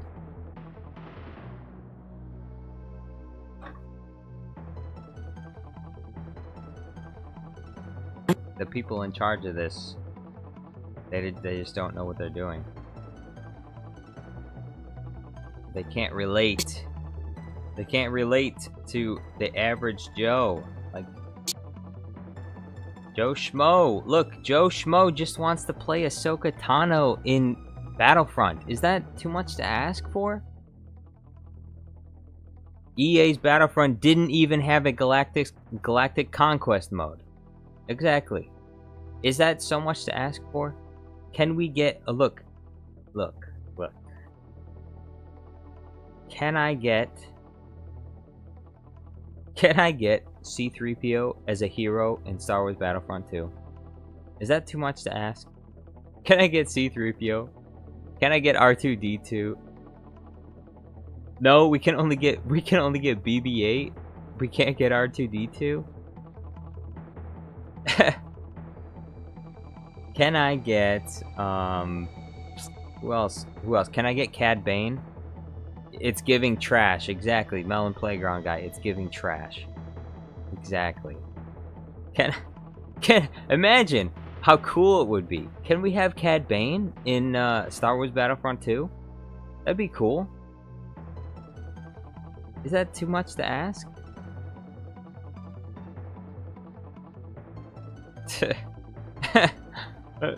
Like, you already have the game made. Add another character in. Is that gonna break the game? Give it an update. Give it a little update. Add one character in. All you have to do is create the character model. I can't imagine that the code is so complicated that you couldn't pay a dev money to put another Star Wars character into Battlefront 2. Like, how much would it actually cost? Honestly. Like, how much time it would probably take a month for someone to make a Cad Bane model in a 3D printing, like a 3D printing software. Make a Cad Bane model. Put him in. Jango Fett! Exactly. Executive Sonda says, can I get Jango Fett instead of adult Boba in the prequel era bat? Exactly. It is so easy. Exactly. Literally all they had to do was recolor Boba Fett and then change some of his abilities a little bit, and ultra easy. Recolor Boba and call him Jango. Exactly. It's so easy. Some of the, like, for example, you know, some of the moves the Magna Guards have, you could have taken from Darth Maul. Like, they have a mod for you to have Magna Guards in Battlefront 2. Someone did that for free. Some person out there that really liked the game did it for free.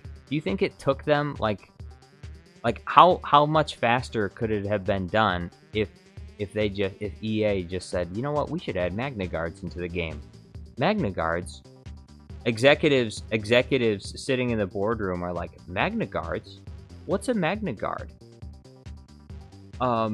You're in charge of this Star Wars project, and you don't know what a Magna Guard is? Like, obviously. Executive Sonda, what's up with these out-of-touch executives actively strangling their golden gooses? Exactly. Easy money. So much easy money. It's just sitting there, waiting for them to collect. Fistfuls of cash is just waiting for them to be... It's waiting to be collected. And these people sitting there like, no, look, hey, I already make $500,000 a year. So, like I give a shit. Like I give a shit that Star Wars fans want to have Asajj Ventress in Battlefront 2. I don't need to do that. We're already making enough money. Another major issue with EA Battlefront, you cannot just hop in vehicles. That is an issue. I don't understand why there are so many games that have like the ability to get into vehicles, get out of vehicles, also to hijack vehicles. How can you come out with a game after Halo and not have the ability to hijack vehicles? Like Anakin Skywalker can't run up to a vehicle, jump on it, hijack it, and then why is that not a thing? Like, they should be able to easily get onto a vehicle and take it over and use it. Battlefront originally was just a Battlefield clone, yet EA and DICE actively removed and chance what made OG as beloved as it was. Yeah. With Battlefield, it being a Battlefield clone, I imagine there's probably a lot of things about Battlefront that could have been better, like with destructible environments and stuff. They made Kyle Katarn not canon. Well, unfortunately, I don't know very much about him, but I will agree with your disappointment, because it's just a thing that's just constantly happening in all of these franchises. Executive Sonda says, imagine flying an LAAT with your friends, but no. Exactly. Like, someone should be able to drive, and the way some of the vehicles handle is not very good. Also, some of the maps that you're allowed to have vehicles on are built so poorly for vehicles to be in them that it's not really that fun to use the vehicles. And that's another really bad issue with the vehicles, is they're not really that fun to use on a lot of maps, because the way the map is built, it's like they totally forgot that vehicles are even on the map in the first place. Like, if you look at a lot of the Halo maps, for example, they're built for vehicles to drive around in certain areas. Some areas are inaccessible to those vehicles, and you can escape vehicles by being on foot, and you can get to safe places. But then other places are clearly built for vehicles to be there, and that's it. And when I play Battlefront, I find vehicles to be mostly not fun to be in, because it seems like they're not. It seems like the maps are not set up for vehicles to even be in them in the first place. So, like, in any map where there's speeder bikes allowed, there should be a loop of some kind that people will be able to fly through really fast. Like, the map you should be able to circle around with a speeder bike on a map, instead of you fly across the map and then you have to slowly turn around and then fly the other way across the map. There should be, like, the map should be made for the vehicles. And if you can't make the map better so that the vehicles can fit into it, then just don't have them on that map. And Padme! Where's Padme? We got Anakin, but we got no Padme. There are so many prequel characters that are completely left out. Where's Savage Opress? Where is prequel? Where is Clone Wars Darth Maul. Clone Wars Darth Maul. Where is he? With the single lightsaber and the metal legs. You know? No Kit Fisto. No Yaddle. No Ki-Adi-Mundi. No Mace Windu. One of the biggest characters. And they don't even put him in the game. No Mace Windu in Battlefront 2. What is wrong with these people? We should also have had Ahsoka and Dirge. Ahsoka, yes. Dirge, I don't remember who that is. I'm sorry. I'm sorry, I don't remember who Dirge is.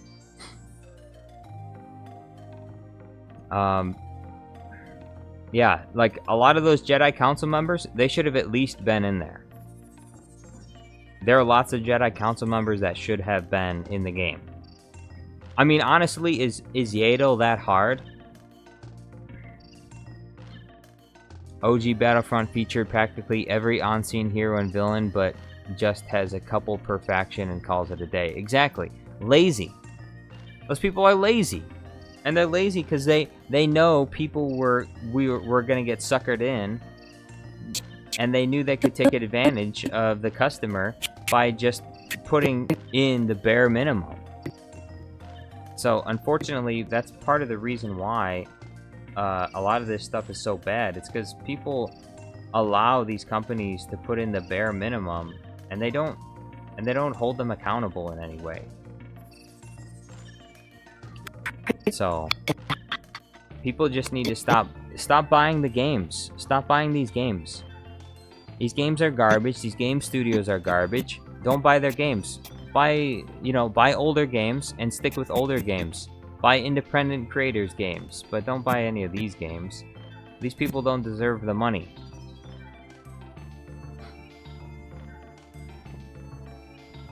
Dirge was the worm dude in Clone Wars 2004. Oh, yeah. Yeah, that would actually be pretty epic if he was in... Yeah, if he was in Battlefront, that would have been pretty epic, actually. I remember him. I know, look, it would have been scummy, but I'm really surprised EA didn't even bother selling heroes and villains as DLC. Exactly. There are so many opportunities for them to just make a bunch of DLC. Look, we got Ahsoka DLC, we got Mace Windu DLC, and you could make it like everyone's paying for separate DLCs. There were so many people that would even buy all of that, which honestly they shouldn't, but they would. I mean, that would have been such an easy way to make money.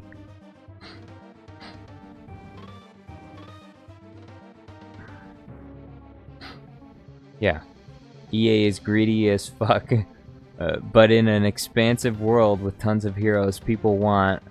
EA doesn't want to make money and just abruptly drop support for Battlefront 2. Yeah, it's because these people, like I said, these people don't know what they're doing. So they think, oh, well, there's no more money to be made off this, we're going to drop support for it. No reason to drop support for it. You can make plenty more money on it, okay? Easy money. I would be... If I was head of these... If I was head of some of these companies, bro, I would be a multi-billionaire. It would be the... EA would have been... Under my direction, EA would have been the biggest video game the biggest video game studio in in the entire world. In the entire world. Money. More money. More money. Ultra. I would have been ultra wealthy.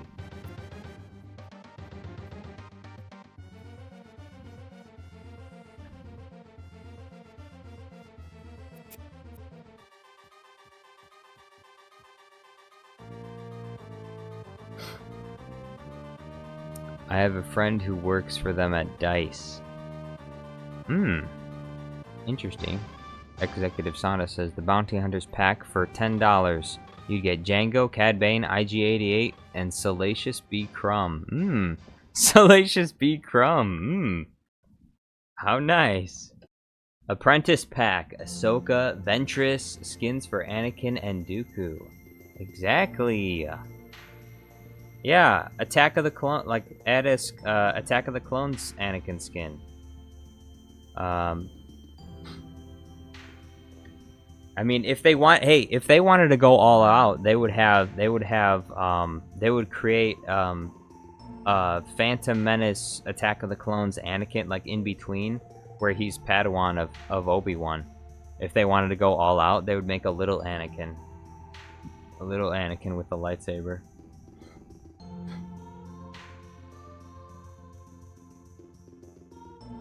By the Old Republic pack, including, like, that's another thing. Like, Battlefront 2, they could have had they had the prequel era, they had the OT era, and they had the sequel era.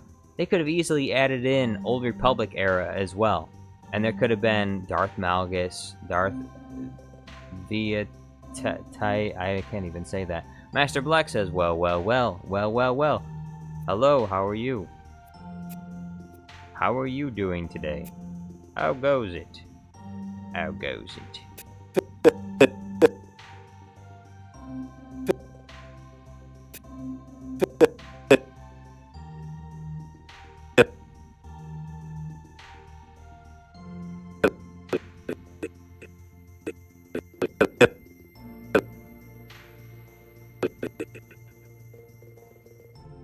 Look at how happy Jango looks right now.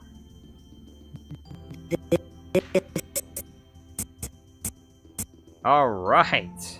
I finally finished with this part of it. Executive Sonda says sequel era was a total waste of resources. True. Although, if they were gonna go into sequel era, they could have added Poe Dameron. No reason why they shouldn't have added Poe Dameron. If they're going sequel era, then they should have added Snoke. Why is there no Snoke? Come on, like, we barely got to see him do anything in The Last Jedi. It would have been cool to have Snoke as a hero. Like, imagine if you got to play as Snoke in Battlefront 2. Supreme Leader Snoke. The Supreme Leader is on the battlefield. The Supreme Leader is on the battlefield. You know? And Palpatine, for the sequel era, they should change some of his abilities to make them a little bit more epic. You know? Like, he should have like the special lightning storm ability. Kind of like how Anakin has retribution, like that special ability in the for Anakin. Palpatine from the sequel should have his own special, like, ultra lightning ability that can zap, like, tons of people at the same time.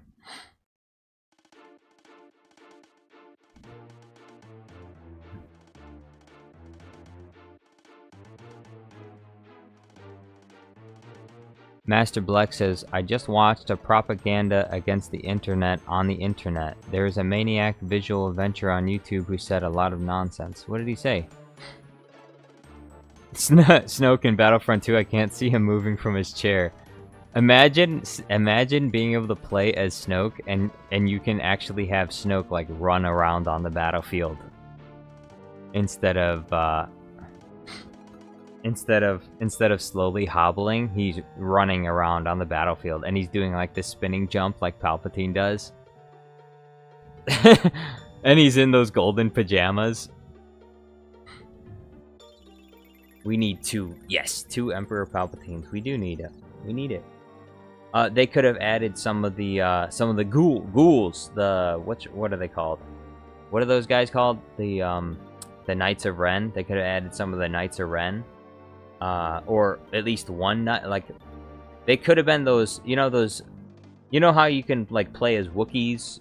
Like, even if you're not Chewbacca, you can play as a Wookiee.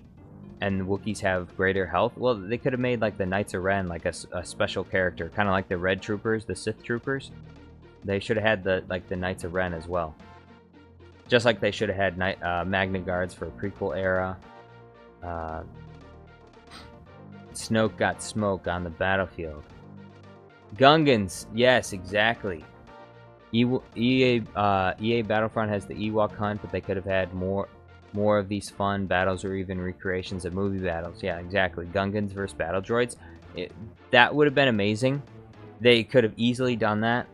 Gungans versus, like, how hard would it be to add Gungans in with the spears and the...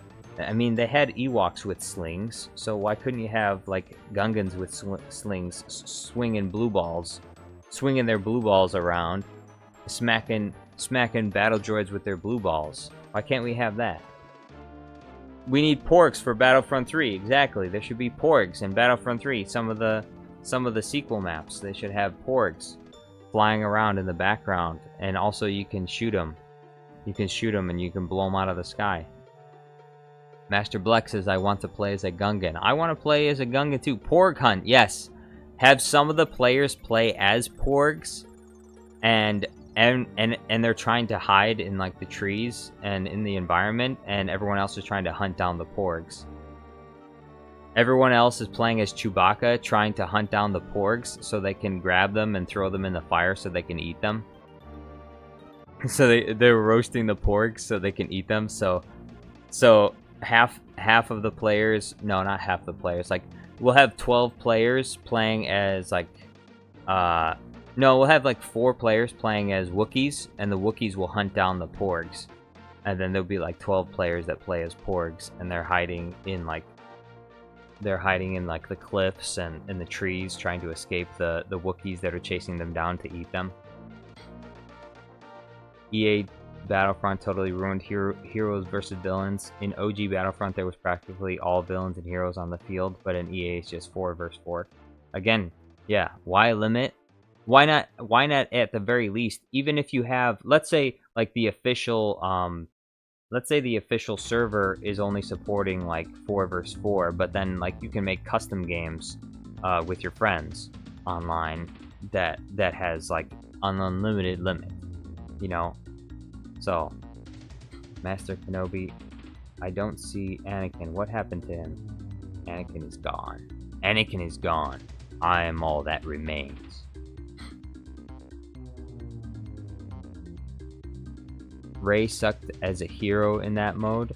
I only played Rey a little, and honestly, I'm terrible with all the lightsaber characters. I try to play as lightsaber characters, and I just die all the time. I can barely even fight regular enemies as a special hero. If I'm play as a hero, I need to play a hero that has a gun and bombs. Like, I have to play like Han Solo or something, because I simply can't. Like, I have to be Ivan, was her name like Ivern Verso or something like that? I don't know what her name is. The lady with the gun, the lady with the machine gun, with the laser machine gun.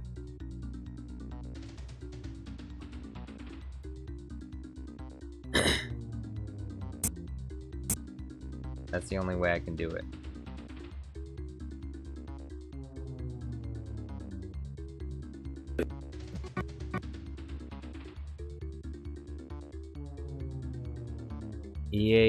EA melee heroes are very janky. That's the thing, is whenever I play any character that has a lightsaber, it always feels bad. Like, I always feel like I'm playing them terribly.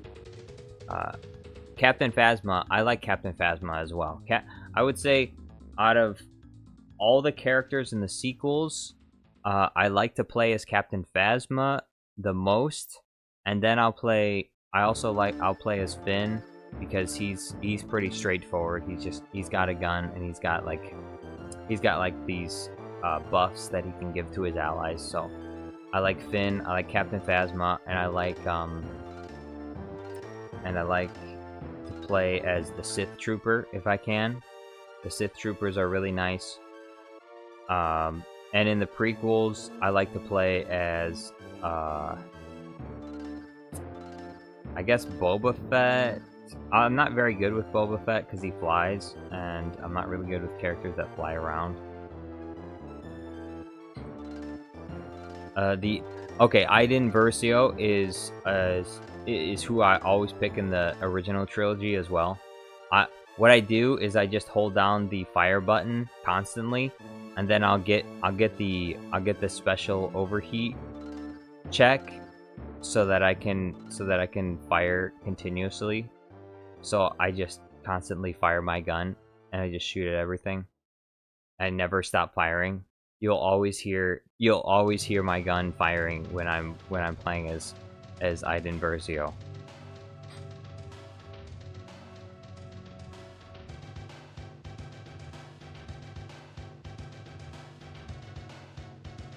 In Battlefront 2 you play in Battlefront 2 you play as 501st from Star Wars start to early Empire, but EA you are a cookie cutter good guy.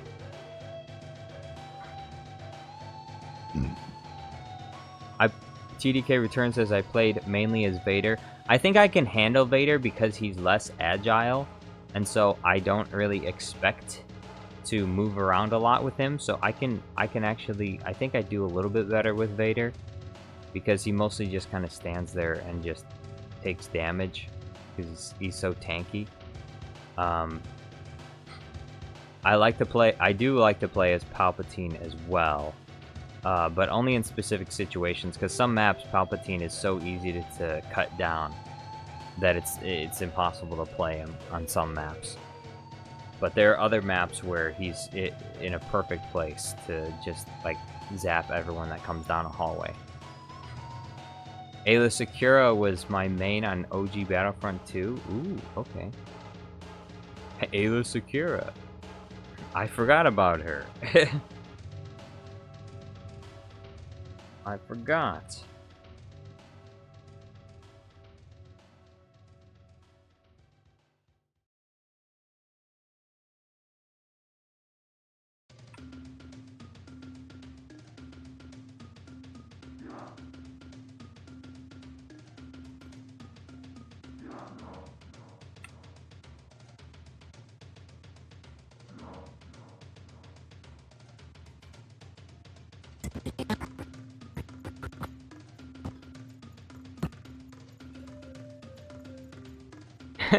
TDK, a Jedi Obi Wan says TDK. I wonder why.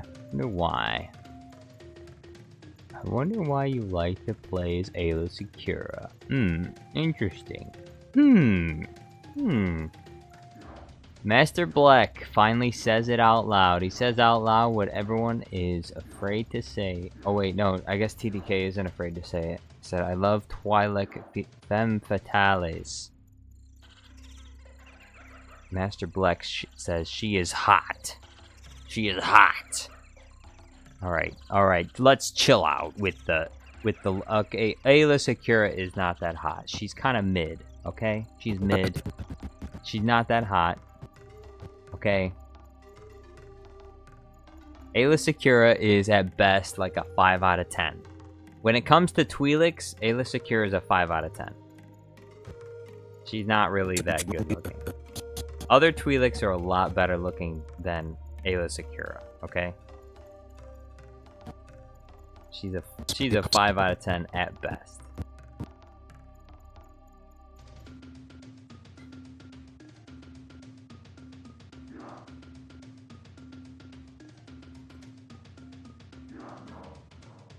Executive Sonda said Ayla Secura had force pull instead of force push. I wonder why.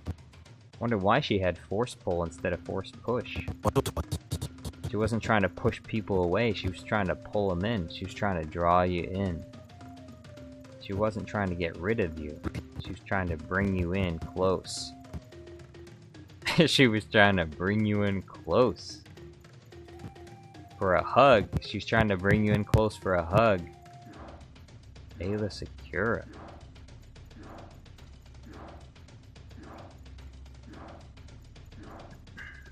Speak Softly says, tailheads you enjoy, yes? Tailheads, enjoy them, I do. TDK Returns says, yeah, I love Darth Talon more.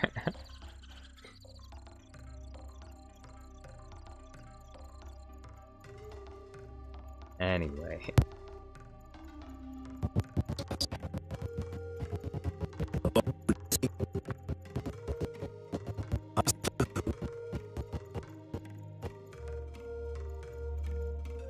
Bro, I hope this one is not a nightmare. He moves around a lot in this scene.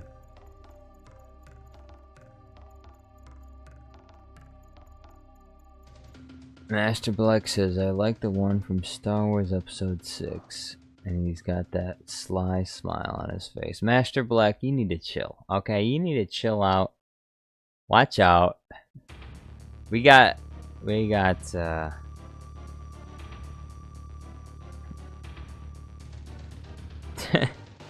Jedi Obi-Wan says, sadly, I do know, Black. Snappy Happy says, Jar Jar is an easy sight on the eyes. And that's all I'll say on the matter. That's true, that he is. A very handsome Gungan. The best looking Gungan in the entire galaxy.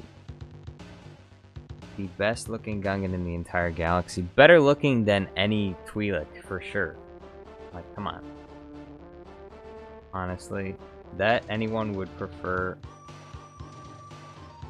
any Twi'leks, like Ayla Secura, over Jar Jar Binks is insane. Like, obviously you have no taste. He's the most handsome Gungan. Now, that doesn't mean you have to, like, be a degenerate about it. You can just acknowledge beauty where it is. And that's Jar Jar Binks. Beauty. That's just what it is. He's just a good-looking Gungan, that's all.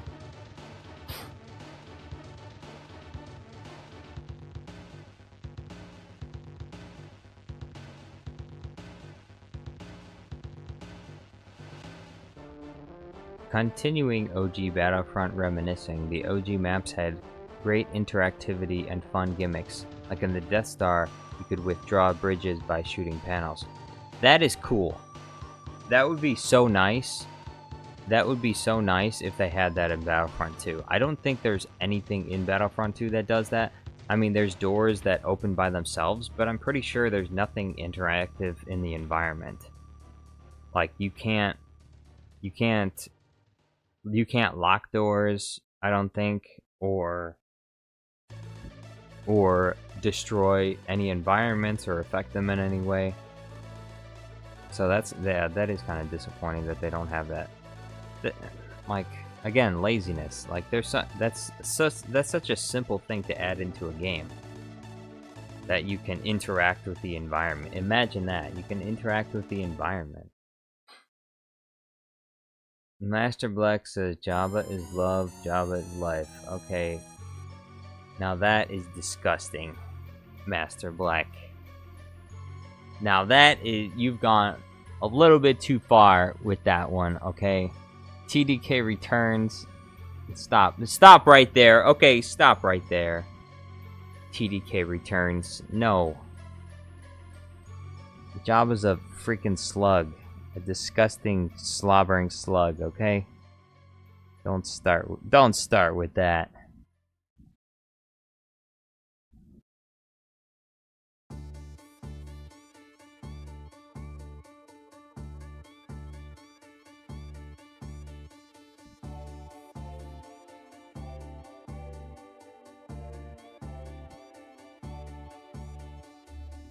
Jabba should be a playable villain. Yes! Imagine Jabba using a special ability body slam on Anakin Skywalker. Or you have Jabba use his body slam ability on Luke Skywalker. Or, you know, if the Hutts are like a neutral faction in one of the maps, you know, so the Rebels and the Empire are fighting, and so the Hutts are also fighting. So there's the third element, and so one of the heroes you can get is Jabba the Hutt, and you body slam. You imagine you get to body slam Darth Vader with Jabba the Hutt. Like, you land on top of him and you lick him. You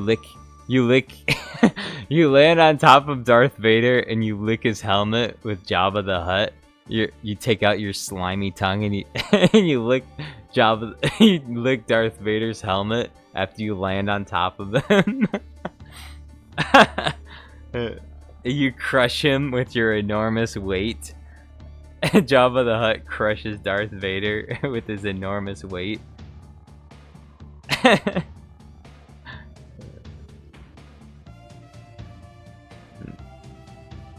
Leia is gonna have PTSD. She will.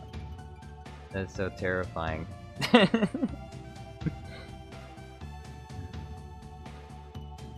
Even if not playable, Jabba could have been a neutral NPC rolling around eating players. Yeah, either that or like just rolling around and then you can just shoot him.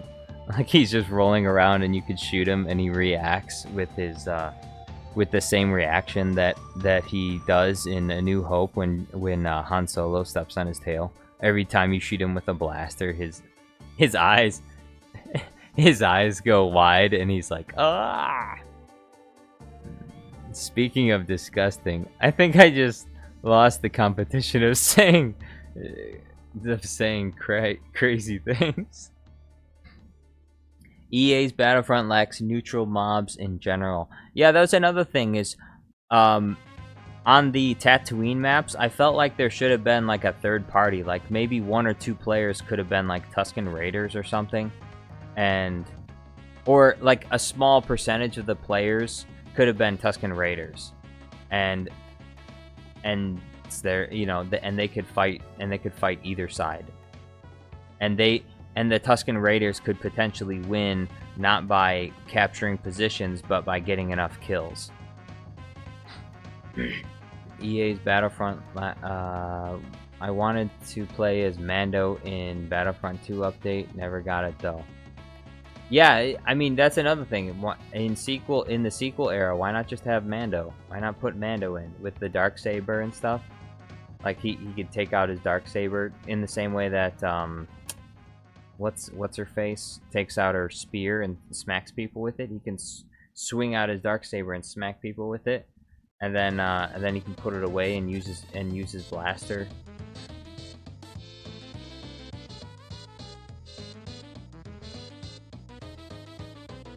Like, Felucia map in OG has the native monsters killing both factions, but in EA has nothing. Yeah, that's disappointing. Jar Jar would be far too OP as a playable character. He would be, but that's not an excuse not to add him into the game. All they have to do is tone down his power levels, just for the game. And even if it's not accurate, it would still be fun to play as Jar Jar. You know, obviously you have to balance him with the other heroes.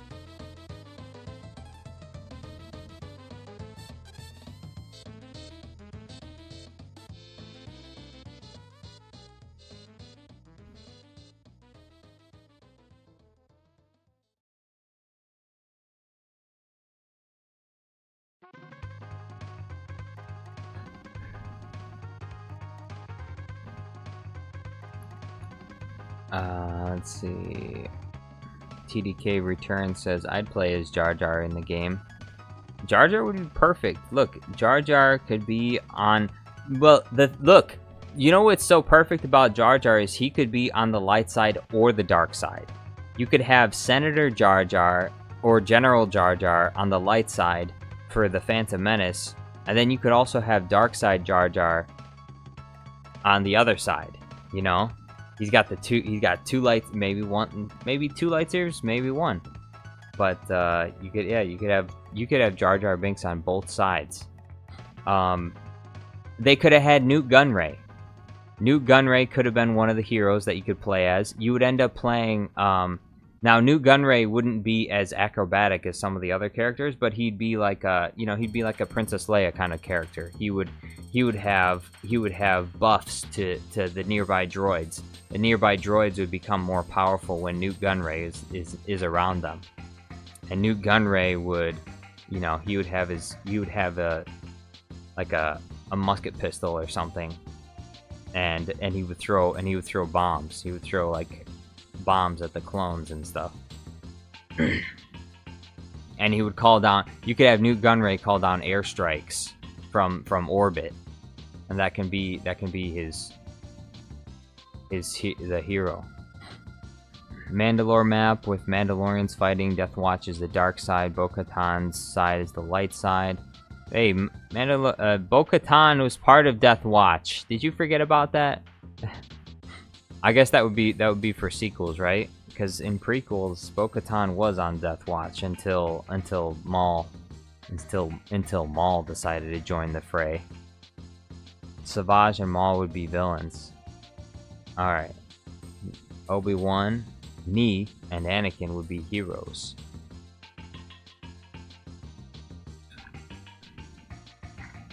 All playable hero Jar Jar needed was amazing dodging ability. He doesn't need to do massive damage, but to be annoying distraction. Yeah, Jar Jar could do damage on the same level as like BB-8 or that other droid, where he doesn't do as much damage, but it's really hard to kill him because he can like dodge.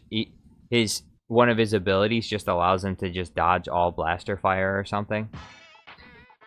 And then he has lots of evasion jumps so that he can escape from lightsaber wielders, and he's unaffected. He's unaffected by force pushes and pulls and stuff. He doesn't do a lot of damage, but he'll piss you off for sure. He'll knock you down, and he'll laugh at you. He'll use one of his main emotes will be the tongue, where he sticks out his tongue and laughs at you. No Mustafar map. Executive Sonda says no Mustafar map in EA Battlefront. That is sad and honestly kind of sick that they didn't add that in. Imagine a force field down event where the lava rises to cut parts of the map, disrupting both factions until shields. Yeah, stuff like that would be really cool. And it wouldn't be that hard. It wouldn't be that hard. Make a map. How many? Look, one dev spends a few months on it, and he could probably make a map like that. Look, I bet there's people that would do it for free. Like, how can they not? How do they not have the ability to pay someone money to do this? They do, but they just choose not to. It's because they don't want money. They don't want your money. They're like, hey, we got enough money. We don't need your money anymore. Piss off. Piss off! We don't need your money anymore. Snap Happy says, I should start today, but I'm procrastinating. Almost 9 a.m. Hey, go start your day. Thank you for stopping by, Snap Happy, for being here this stream. I appreciate it.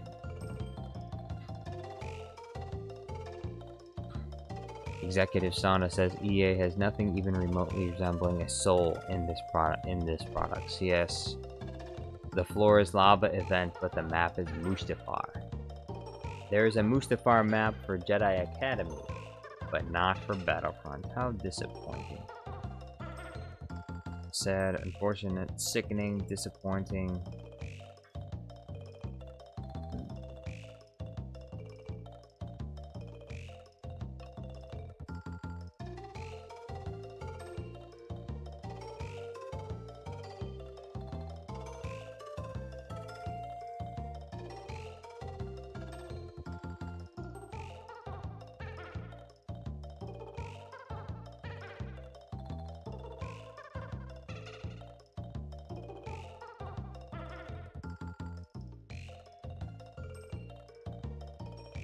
Snap Happy, good luck, have a nice day, and hopefully I'll see you on the next stream.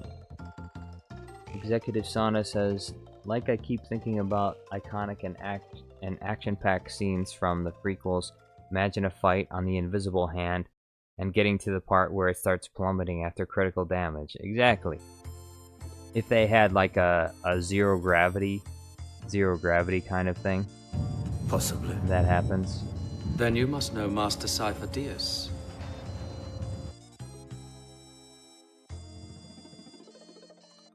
Hey Bubba, Udad Sohi. Christopher says, what's up everyone? Udad Sohi. And Hail Thunder says hi. Hello. Master who? Wild the Hedgehog says, I apologize for not being on your streams. My cat passed away back on the 25th. That's unfortunate. I'm sorry to hear that. And don't be sorry. I mean, if if your cat died, that's sad. I never had a cat myself, but I did have a dog, and she died. So I understand. Look, I understand.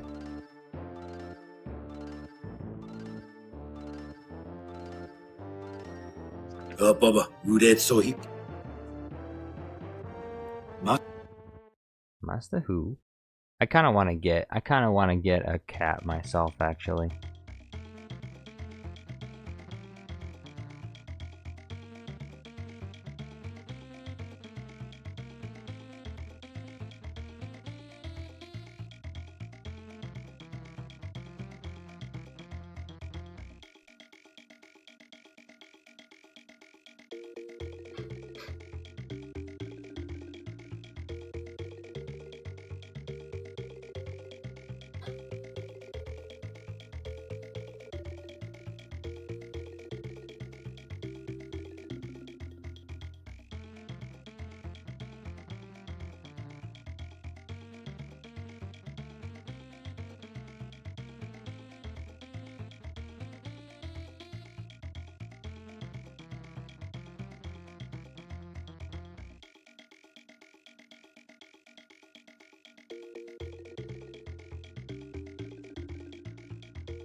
Executive Sonda says, also I'll take the opportunity to complain about Disney's lacking alien variety.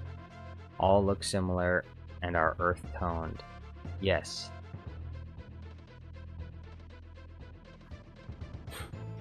Yeah, that the lack of creativity is apparent.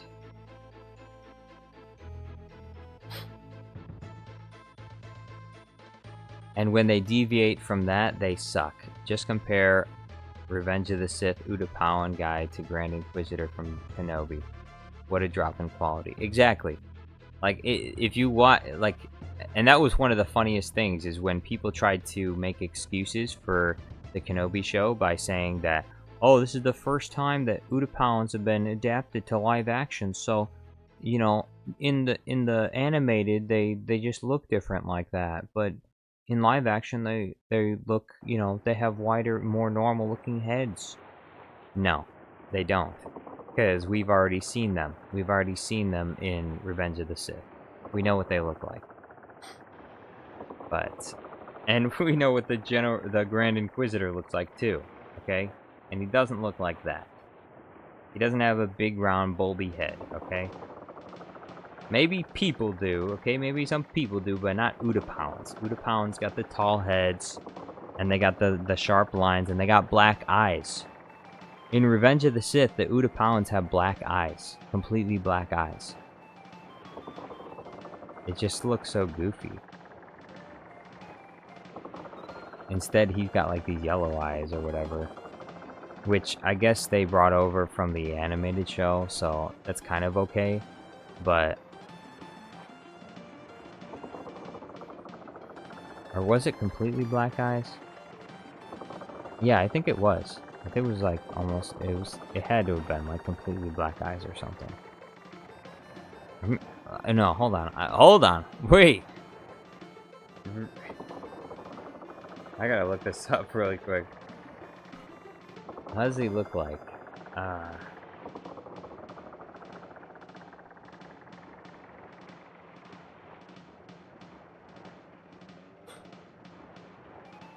Tenth level. Thousands of battle droids.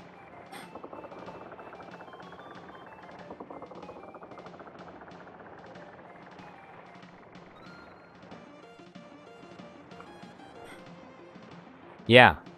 Yeah, he's got black eyes. In Revenge of the Sith, he's got black eyes. They're not completely black, but they're mostly black.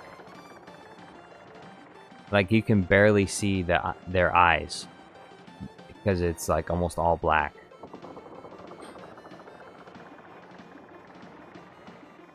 Here. Just take a look at this.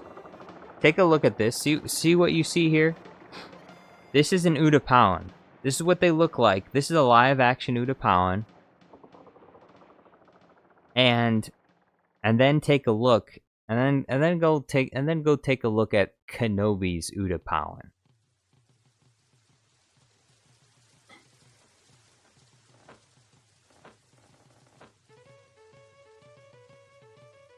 Let's see.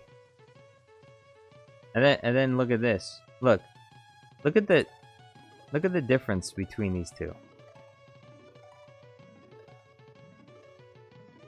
This looks like an alien. This looks like a guy with makeup on. Okay? The left side looks like an alien.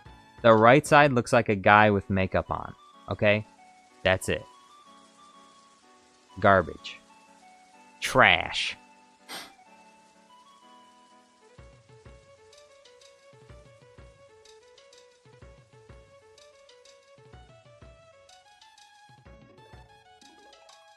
The Hedgehog says, my cat was a stray when we adopted him in 2020. The vet papers said he was inbred. Inbred cats are known for health problems. Ah.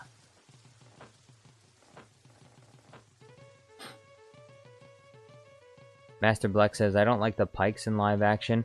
Well, funny thing about the Pikes is their faces fall off in the live action. The live action version of them, their faces fall off in the backgrounds of some of the scenes. Executive Sonda said, there are plenty of aliens that look like humans, but with tail heads. There are plenty of humanoids that actually look alien. Yeah, like Greedo.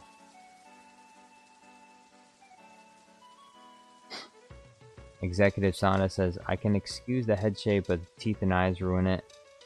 The head shape is, yeah, well, the thing is, I mean, I suppose you could say that some Utapauans would have differently shaped heads, like not all human beings have the same heads, but, you know, in the animated version, it's made obvious, like, you can look at the animated Inquisitor, his head is taller, it's not wide, it's taller, so, I think they had no excuse there with his head shape, but yeah, the eyes and the teeth do ruin it as well. Master Black says, I see quality in episode 3. Yes, quality. Quality for side characters. It's just the side character, and you can see the attention to detail.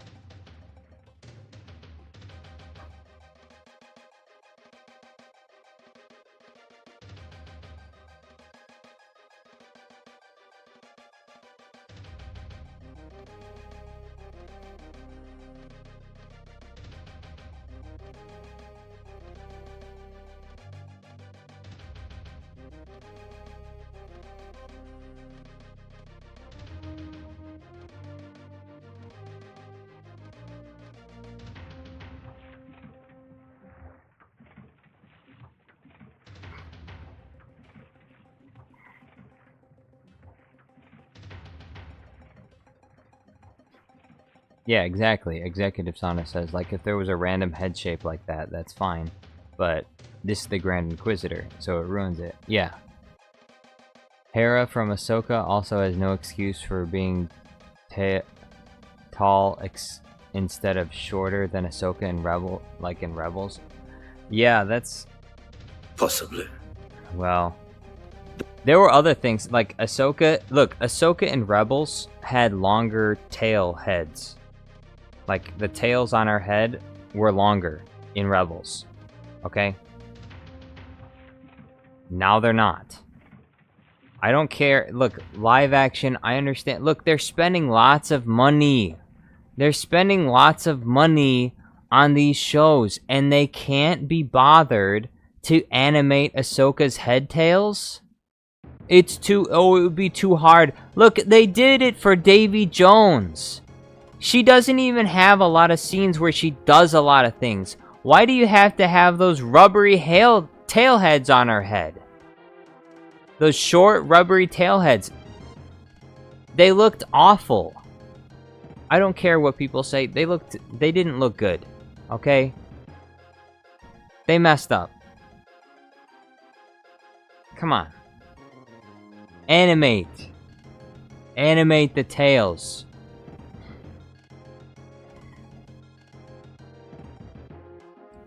Master Black says, I don't think they are spending lots of money though. Oh, they are. They are spending lots of money. They are. The money is just not going to making... Master Black says, I think they're lying to us. Yeah, well, I suspect... Me personally, I suspect I would be investigating... If I was, like, the government, I would be investigating them for, like, money laundering or something. Because, in my opinion, I wouldn't think that they're actually spending the money on the film itself. Because the film itself doesn't look very good. It definitely, I think, looks better than Kenobi, but not by a lot.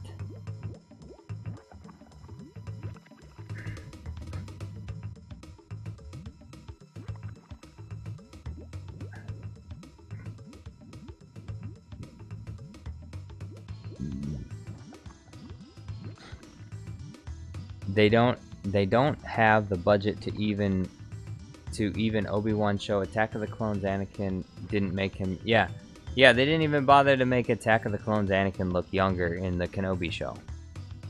And there's no excuse. And I don't care what anyone says. There is no excuse for that whatsoever. There were YouTubers on YouTube that were making edits of that scene. Like, literally, the day that the episode came out, they were releasing videos of an Anakin that was de-aged. Why? Because, like, you could take an iPhone filter and just de-age Anakin with an iPhone filter. Like, honestly, how hard would it be for them to spend, like, an extra week with the VFX? The scene is not long. It's not a long scene. Like, how long would you have to spend to make Anakin look like a young kid instead of like an old man? Okay? Like, come on. They're not even trying. They're not even trying. Why should we as viewers become invested in a product that they obviously couldn't even be bothered to put any effort into themselves? Why? They want, you don't like our product because you're a racist and you're a sexist. No, because you're a lazy freak. That's why. Because you're not willing to put in the effort to make your product look good. Okay? It's garbage. Your stuff is garbage. Master Black says, it's 2 a.m. Time for me to go to bed and have nightmares of Disney ruining Star Wars. No. It's time for you to go to bed, and when you wake up, you'll be in reality. You don't have to have nightmares about Disney ruining Star Wars. They're already ruining it, okay? If you're talking about, look, you're living the nightmare, okay? When you go to sleep, you can have dreams about them not ruining Star Wars, because when you wake up, they will be ruining it. Period. They're already doing it, alright? They're already ruining it. So, so when you go to sleep, instead of having a nightmare about something that they're already doing, instead dream about have dreams about them bringing back George Lucas or something. Then you must know Master Cypher Diaz. Master who? Baba, Udad Sohi. Baba, Udad Sohi. Master who? Master who? Cypher I've never heard of him. I don't know who that guy is. What a liar. Jango fed the lion through his teeth. I don't know who that is. Master Blexo says, so basically I need to wake up. Exactly. You need to wake up. Not go to sleep, you need to wake up. Like, if they were even profit-driven, they would have been better off. But they wanted to push their fan fiction and agendas. Exactly. You're 100% correct. I talked about that earlier. You are 100% correct.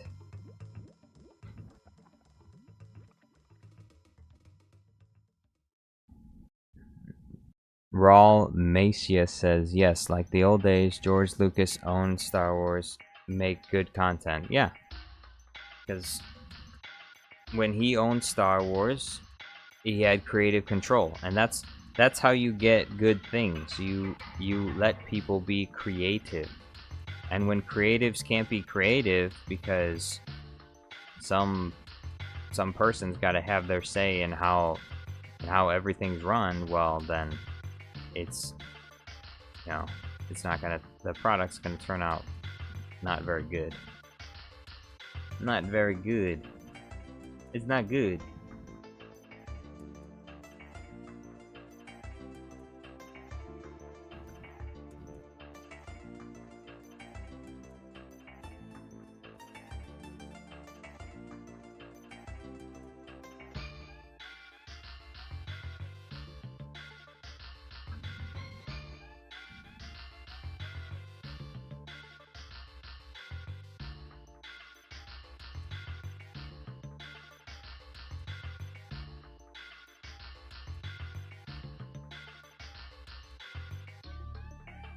This is Jedi Master Obi Wan Kenobi. He's come to check on our progress. This is Jedi Master Obi Wan Kenobi. She's so happy to introduce him. He's come to check on our progress. This is Jedi Master Obi Wan Kenobi. Executive Sonda says, when George owned Star Wars, it wasn't all rosy, but there was a lot of trash, but there was also gems. With Disney, there is this massive storm of poop with an occasional grain of gold in the mix, and it is sad. Yeah. I mean, I am not gonna be one of those sycophants that say that everything that George Lucas created was amazing, and everything, you know, and you know, all the stuff that he put together was the best, most genius thing. But obviously there is a huge difference between the quality of when George Lucas was in charge of Star Wars as opposed to when Disney was in charge of it, and the quality has been severely diminished.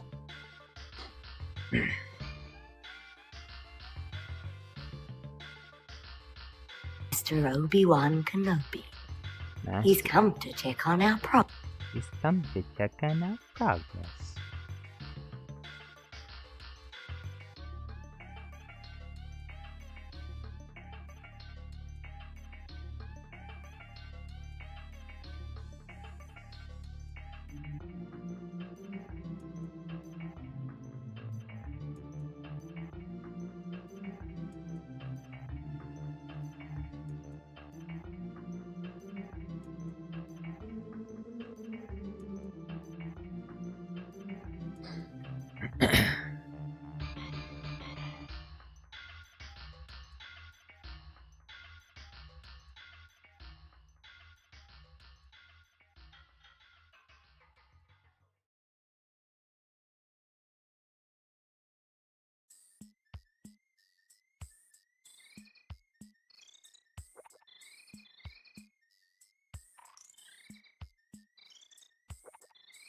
Ever made your way as far into the interior as Coruscant? Executive Sonda says, Lucas Star Wars is a passion product with its ups and downs, while Disney Star Wars is a sterile corporate mess. True.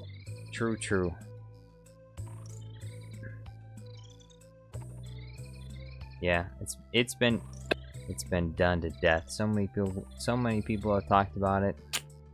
They still won't listen.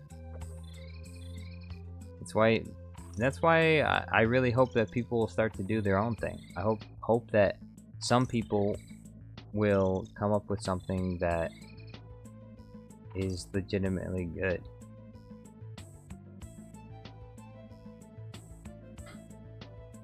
The 1978 Star Wars Holiday Special was a masterpiece. Now, okay, the 1978 Holiday Special, that, I gotta say, I tried watching that, and I have to say, I'm sorry, I have to say that the sequel trilogy is better than the 1978 Star Wars Holiday Special. I have to say that, because that it is true. The sequels, despite all their flaws, are definitely better than the 1978 Star Wars Holiday Special. I tried to watch that. I have no idea how that even aired on TV. It is so insane that ever even existed. And I can see why Disney has not added it to Disney Plus.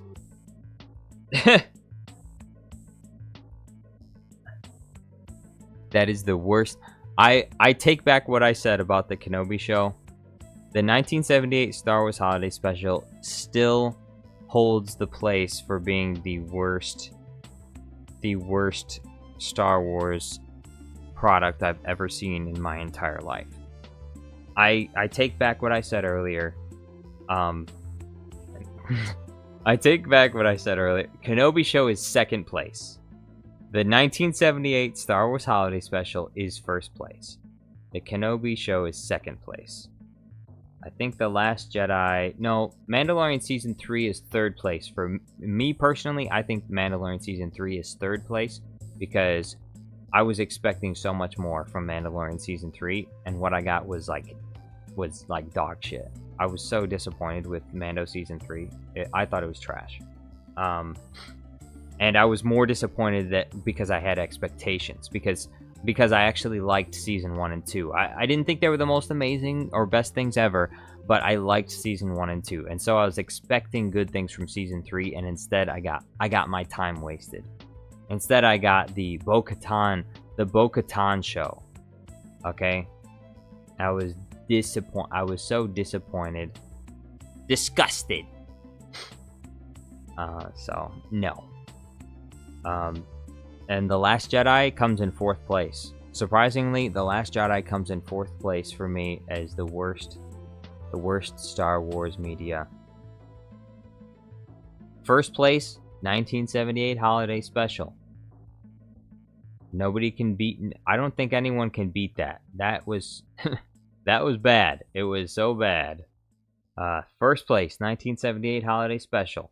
Second place, The Obi Wan Kenobi Show. Third place, Mandalorian Season 3. And fourth place, The Last Jedi. Clones are very impressive. You must be very proud. Clones are very impressive. You must be very proud.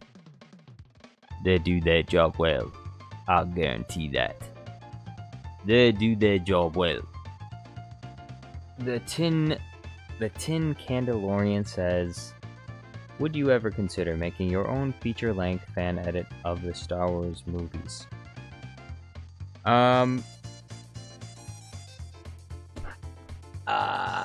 No.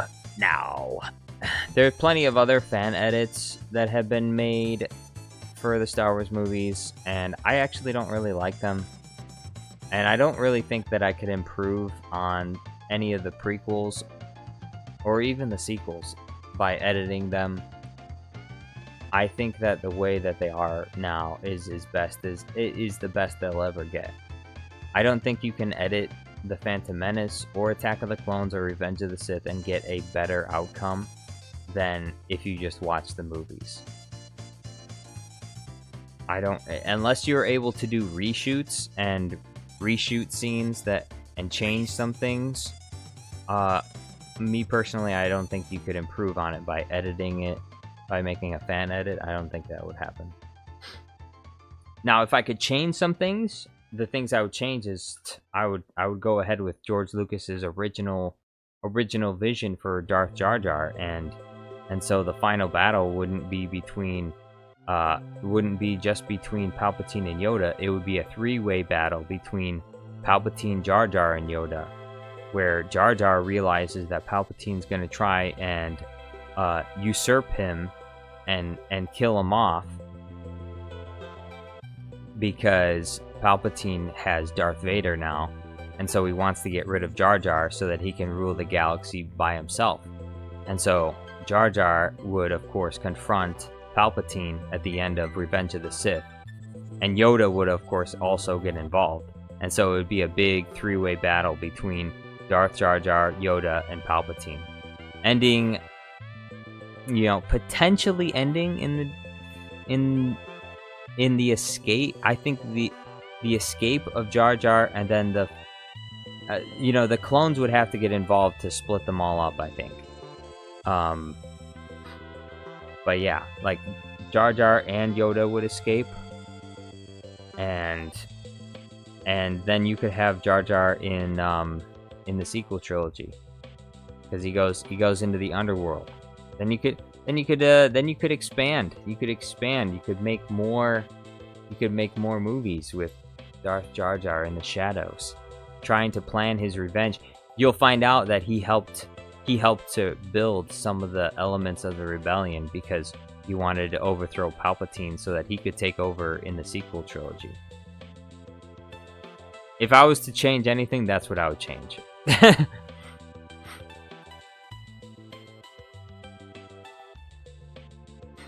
Executive Sonda says, I actually like The Last Jedi for showing a massive middle finger to the boring J.J. Abrams mystery box movie, The Force Awakens, but also hate for burning any chance for the trilogy's end to be decent. I mean, I agree that J.J. Abrams made a essentially kind of a boring rehash of A New Hope, and so he failed there. But I don't like that. I don't like that Rian Johnson set it up so that nothing could be done in the future. Like, the things that people liked the most about The Force Awakens, Rian Johnson just took all those things and he threw them in the trash. People were excited about the new villain, Snoke. They wanted to know his backstory. They could have gotten, you know, Rian Johnson could have expanded on the villain. He could have made him more interesting. Instead, he just killed him. Same thing could have been done with Kylo Ren. You know, his character could have been expanded more. I think they actually did a pretty decent job of that. Like, you begin to see his arc start to come into place with the death of his mother, and you know, and his regret with killing his father. I can understand his. I think that's one of the reasons why people like his character more than any other character in the sequel trilogy, because his character is the only character I think that's compelling enough to be interesting. Like, he actually has a character arc, so I think he was actually pretty decent, and obviously Adam Driver did a good job portraying his character. So. But, you know, other things that people were interested in. They wanted to know what Rey's lineage was. They were obviously... J.J. Abrams was heavily implying that her father was Obi Wan Kenobi. Or that she was related to the Kenobis. It was heavily implied. In at least in the first one. And then they switched it up at the end and made her Palpatine. You know, and they never should have brought back Palpatine, but, you know, I honestly have no idea what they were thinking with all that. It's crazy.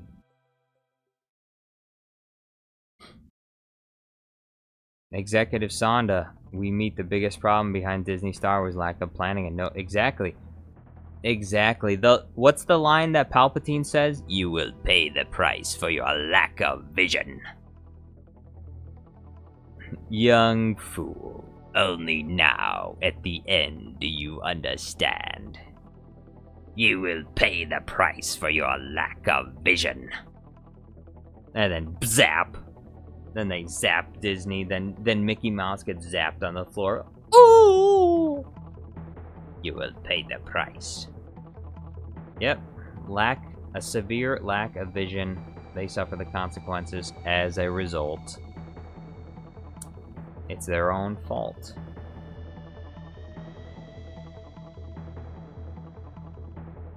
No foresight.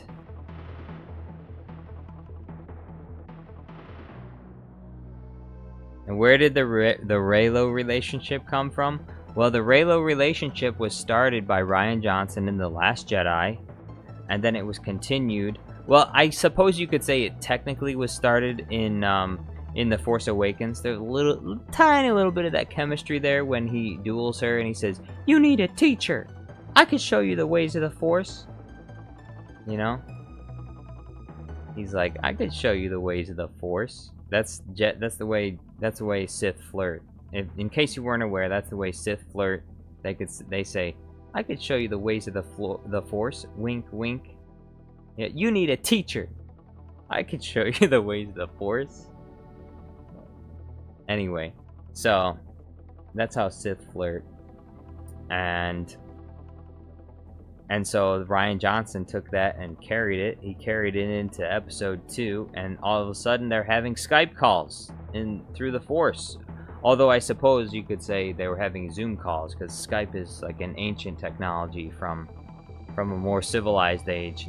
Nowadays we Zoom. We don't Skype, we Zoom. So, yeah.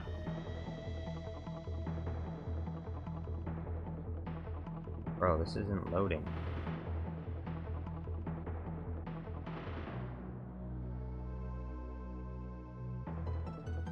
But yeah.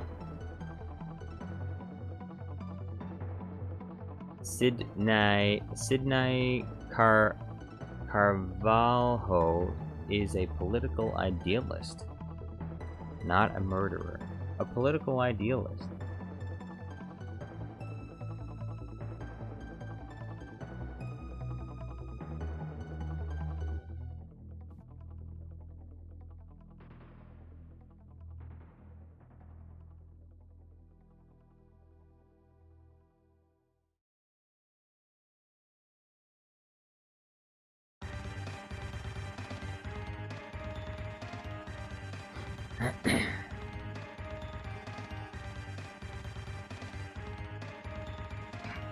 First Order being as strong as it was in the sequels was a massive mistake. I would say yes, but also, like, look, there could have been a rational explanation for the First Order. The rational explanation could have been that some planets chose to continue to side with, the Empire. That could have been the rational explanation for it. But they don't do any explaining of that. They're just like, oh, the First Order's here. And they're here, and they're here to take your stuff. And so, and then Starkiller Base should never have even existed, because the amount of resources that it would take to build such a weapon would be look, think about the Death Star. At the height of the Empire's power, they built the Death Star, and you're gonna tell me the First Order build a bigger Death Star inside of a planet, and it's no big deal? Like, with less resources, they build it in a cave with a box of scraps? Absolutely not. Totally ridiculous. I don't think they should have had any Death Star-like thing in any of the sequel trilogy. They didn't have that in the prequels, and the reason why is because George Lucas, while he was trying to give something familiar with Star Wars, things that people knew, he was also trying to make something new, something that they weren't familiar with. And so, in the original trilogy, there's 2 Death Stars. One in the beginning, and then of course they try to rebuild it, and it fails. In the sequels, there should be no Death Star. They should come up with something else. Come up with something else. You don't need to have the giant planet thing that sucks up stars and then blasts away 7 planets. That's lazy writing. Lazy writing. Yeah. Disney wanted to have the cake, but didn't bother to explain where the cake came from or what the ingredients were used. Exactly. So, they failed. Yeah. Anyway. Runway is experiencing a service disrupt. Okay, so Runway isn't working right now. I can't make green screens for now. I am going to end the stream here today. I hope you all have a good night. I'll see you around. Hopefully you'll be here tomorrow. I do plan on streaming tomorrow as well. I mean, maybe it might not happen, but I plan to. I plan to be streaming tomorrow, so hopefully I'll see you tomorrow.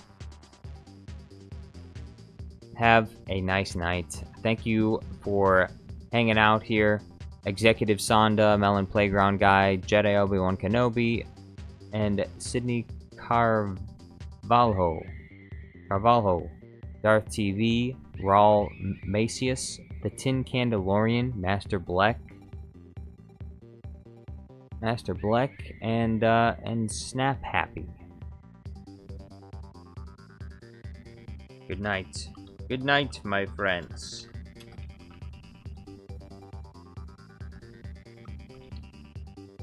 Adios. I spelled friends wrong. Oops.